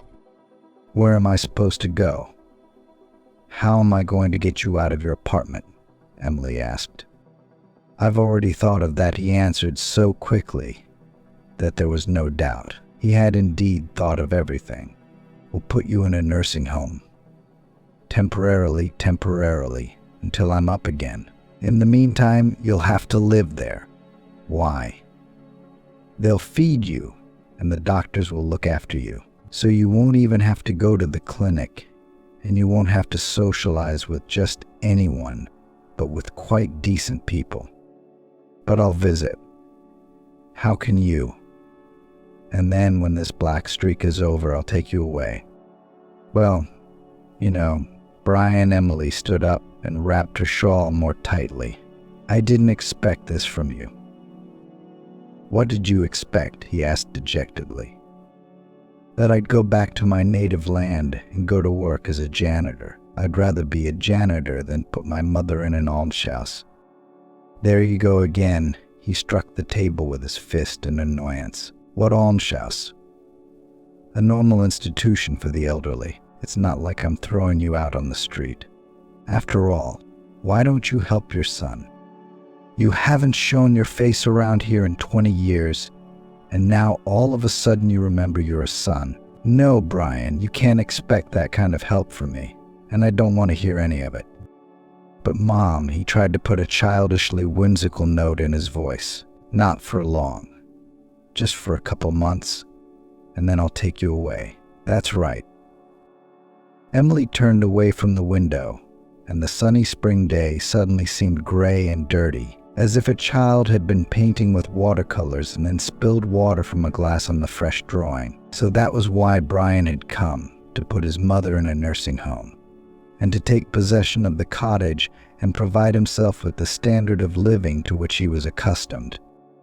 Again the old remorse woke up and clawed at her heart. It is my fault. I put up with a worthless husband because of stupid conventions and made my son put up with it. Every day he saw his own father despised and hated by everyone but the bottle. I should have gotten a divorce. I should have what did Brian grow up to be, exactly like his dad. The only difference is that to his father all that mattered was the booze, but to Brian nothing matters but money. Suddenly she felt disgusted with herself, weak and unable to transcend the rules no one wanted, afraid of being judged. Who would judge her? Neighborhood gossipers, colleagues at work. But after all, she could trade the apartment and move out of here, and she could quit her job and find another one. Maybe I deserve all this, Emily thought. And now she was paying for what she'd done. Where are you going to live yourself, she asked. I'll rent a doghouse, but that'll do for a while. And we'll see, she nodded. Then silently she left the kitchen and went to her room to pack. Not much junk, Brian said, taking the suitcase from her. He picked it up and shook it gently. Clearly the suitcase was half empty. Only things that are truly dear to me are in there, Mother said. Old photographs, letters, and a few favorite books. The rest is yours to dispose of as you wish. A cab pulled up to the house, and Brian took Emily's hand. Well, get settled in. Let me give you a hand. He himself settled into the front seat, nodded nonchalantly to the driver. You know the Hope Nursing Home. Drive there. Emily stared out the window without looking away. They were met at the entrance by a smiling person. Good afternoon. I'll show you to your room. You show me, Brian said impatiently, and tossed his suitcase to his mother. And I have business to attend to. Sorry, I'm in a hurry. He walked quickly back to the waiting car. It worked. It all worked. His heart sang joyfully. For the time being, he would rent out his mother's dacha, and in a couple of months he would talk to her so that she would reissue everything to him. And then he would go up again, sell it, and be able to invest the money in business. Just 2 or 3 months to wait. Just nothing. And it's better to get a job now. Then the money from the rent will be able to save. By the way, the job was the easiest. He had already had time to look through the vacancies and sent responses to a couple of good places. Everything had worked out fine. Let's go back now, he commanded the cabbie, and make it quick. I'm getting hungry. He wasn't lying. Indeed, for the first time in the few days he had spent in his hometown, he felt a beastly appetite. Until today, he'd had trouble forcing himself to eat anything. Now he would eat it in one sitting without choking on it. It was getting hotter and hotter outside. Brian was glad to expose his face to the sun's gentle rays. It felt good. Emily sat on the bed in her new home and looked sadly at her surroundings. The bare walls were neatly painted a pastel pink color, but there were no pictures, no vase with a flower, and there were no curtains on the windows, blinds. The bed is made almost like a soldier's, a blanket, a plaid, a pillow in a corner. There's a desk by the window. There's a nightstand by the bed, clean, pleasant. A cozy place for those who have nowhere else to go. She pulled out her cell phone and called the one person who still cared about her. Ethan. Ethan cheered. I was just about to call you myself. Do you want to go to a movie? I'll be busy until 6, and I can pick you up by 7:30. No, she begged. You don't have to pick me up. You see, I've moved here where at this hour, Ethan wondered. Emily, please don't speak in riddles. Explain where you moved to and why, she said. Emily felt a lump come up to her throat and barely managed to swallow it. Brian's here. He's lost all his money. He needs an apartment to rent out, and I see, Ethan hissed. Give me the address. I'll be there soon. Ethan, don't. The address, Emily. I can find out myself, but it will be longer. All right, write it down. Ethan arrived an hour after the call. Why didn't you tell me everything right away? He asked. Why didn't you call right away, before you even got here? Emily lowered her eyes. I was so embarrassed. Ethan, what would I have told you? That my son kicked me out of the house. I don't know why he acted like a scoundrel, and I'm ashamed for some reason. She took his hand. Listen to me and try to understand. I'm very sorry for him.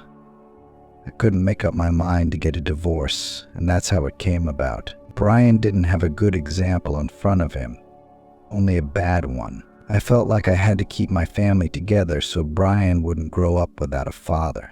I didn't realize at the time that I would rather have no father than a father like that. And now I'm paying the price for that indecision. It's my fault my son grew up like this." He was silent for a moment, pulling Emily's head to his shoulder.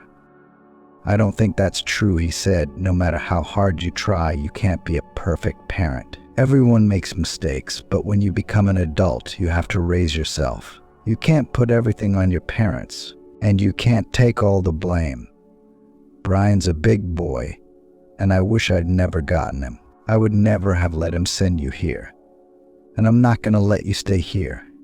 This is a place for lonely people with no one to take care of them. You're not alone, you have me. Pack up, we're leaving now." "But where to?" "I don't have a home. I have nowhere to go." What do you mean, where? To me, of course, he looked at his beloved with a definite reproach. Emily, for 5 years I've been begging you to be my wife, and you've resisted. Well, I hope that at least now you will not object. Eh? Or are you going to look for reasons again? "I can't do that," she sighed. "But how can we live together? We're not married yet." When she saw the man's eyes widen in amazement, she laughed merrily. Brian was almost happy. He had been invited to an interview at a great place, perhaps the best place in this city. A large marketing agency. There are always great prospects there, and besides, he was a good fit for them. His knowledge of the field is expert, to say the least. As a marketer, he's a genius. He may have lost one business, but he did not give up and built a clear plan. And most importantly, he found the money for its realization. That's, talent. Talent. The interview was scheduled for 11:00, but already from 07:00, Brian had not found a place. When was the last time I was this anxious, he asked himself. But he couldn't remember. Even before his first date in his life, he had been almost calm. Well, a little shy, but certainly not this much excitement. Although, of course, it's understandable. A date is just a date. A lot depends on the results of the interview, maybe even everything. Of course, there are other vacancies, and sooner or later he will get a job somewhere. But he wanted this agency, a solid position, high salary, and with all the new opportunities. After all, had he spent so much time building his own business for nothing? And not somewhere, but in the capital, where competition and for every meter of space sharks so much that only have time to dodge. And he'd been dodging for 2 decades. Humming, Brian tied his tie and once again meticulously assessed his appearance in the mirror. Everything was fine. Except that he'd fluffed his hair a little, giving himself a little deliberate carelessness. It's only the small clerks who always walk around polished, as if their wives had combed their hair an hour before they went out, like Don Corleone. A really serious man doesn't need such nonsense. Everything was perfect now. The office was right in the center of town, and Brian, finding himself in a bustling, crowded street, experienced a new burst of energy. Just like in the capital. He loved its frenzied rhythm, life at breakneck speed. I miss it, he thought. Nothing. Soon, very soon, all this will be over. All this mess. And he could finally go back to where he felt good. He didn't call his mother on purpose. Let her miss him more. Then there would be a better chance that she wouldn't be stubborn and would be more willing to sign all the papers. True, Emily hadn't called him either. But Brian put that down to a simple resentment. It's a well-known fact. Women first get offended. And then, when they realize that no one is going to ask for their forgiveness, they get bored. So don't interfere with this process. "I'm here for an interview," Brian informed the girl at the reception desk. "My name is..." I know, she smiled broadly. "You're the only suitable applicant so far. Come on in." They went up to the second floor. "I like your place already," Brian said, looking around. "Beautiful renovations, lots of colors, and the location is great."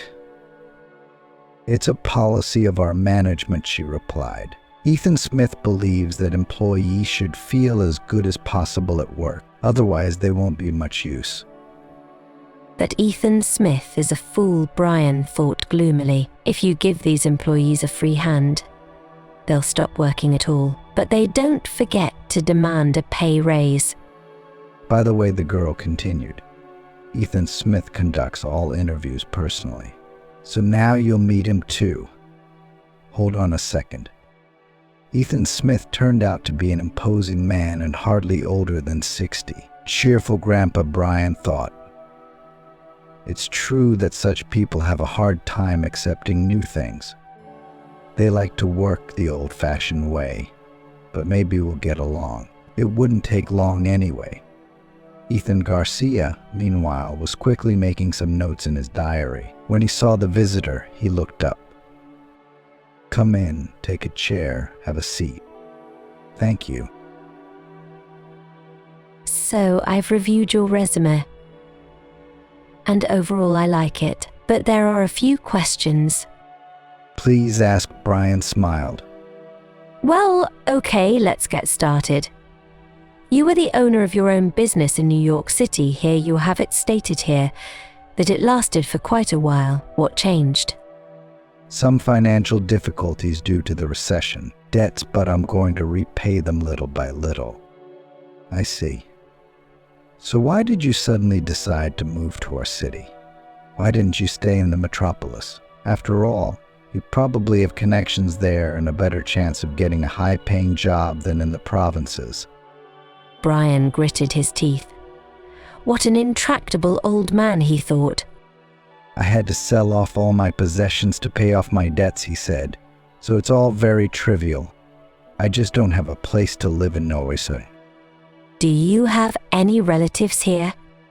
Yes, my mother. She unfortunately needs special care, so she lives in a boarding house for the elderly. That's how it is. Ethan Garcia smiled. I was under the impression that Emily was quite an independent person. So do you two know each other? And close enough. Emily is my fiancée. As for you, boy, Ethan Garcia rose from the table. Trust me, you won't get a job in this town. And I wouldn't advise you to hope for an inheritance either. I'll make sure you puppy. Don't get any of what your mom owns and will continue to own. How can you? Get away, Ethan Garcia interrupted him. In parting, I will give you one piece of advice after all. Get out of this town and don't come back here. There's nothing here for you. That's the story. Jeffrey finished his tale. Brian drank his beer in a gulp. I had to use my last dime to get tickets and go. Where was I supposed to go? Came back to the Big Apple, thought I'd make some money. I still had some connections after all. But what? Nothing. Don't you know the ins and outs of this town? As long as you're on top, everyone adores you and wants to be friends with you. If you lose everything, you lose your friends, your buddies first. What's your mother? Jeffrey asked. Brian shrugged. I don't know. She's doing okay, I guess. Sends me a little money every once in a while. Doesn't want to talk. She's understandable. It's understandable. I wanted to take everything I had from her, so I'm not offended. He stood up from the cheap plastic chair and smiled. Jeffrey, thank you, brother, for dinner. I'm gonna go. Where are you going? The man wanted to stop him, but restrained himself in time. What could he do? Offer Brian a place to sleep or a job to a man who had just talked without any embarrassment about sending his mother to a nursing home to take possession of her property. His own mother. And is it hard to imagine what such a man is capable of doing to a stranger, even one who would lend him a helping hand? No, you can't. It is too dangerous.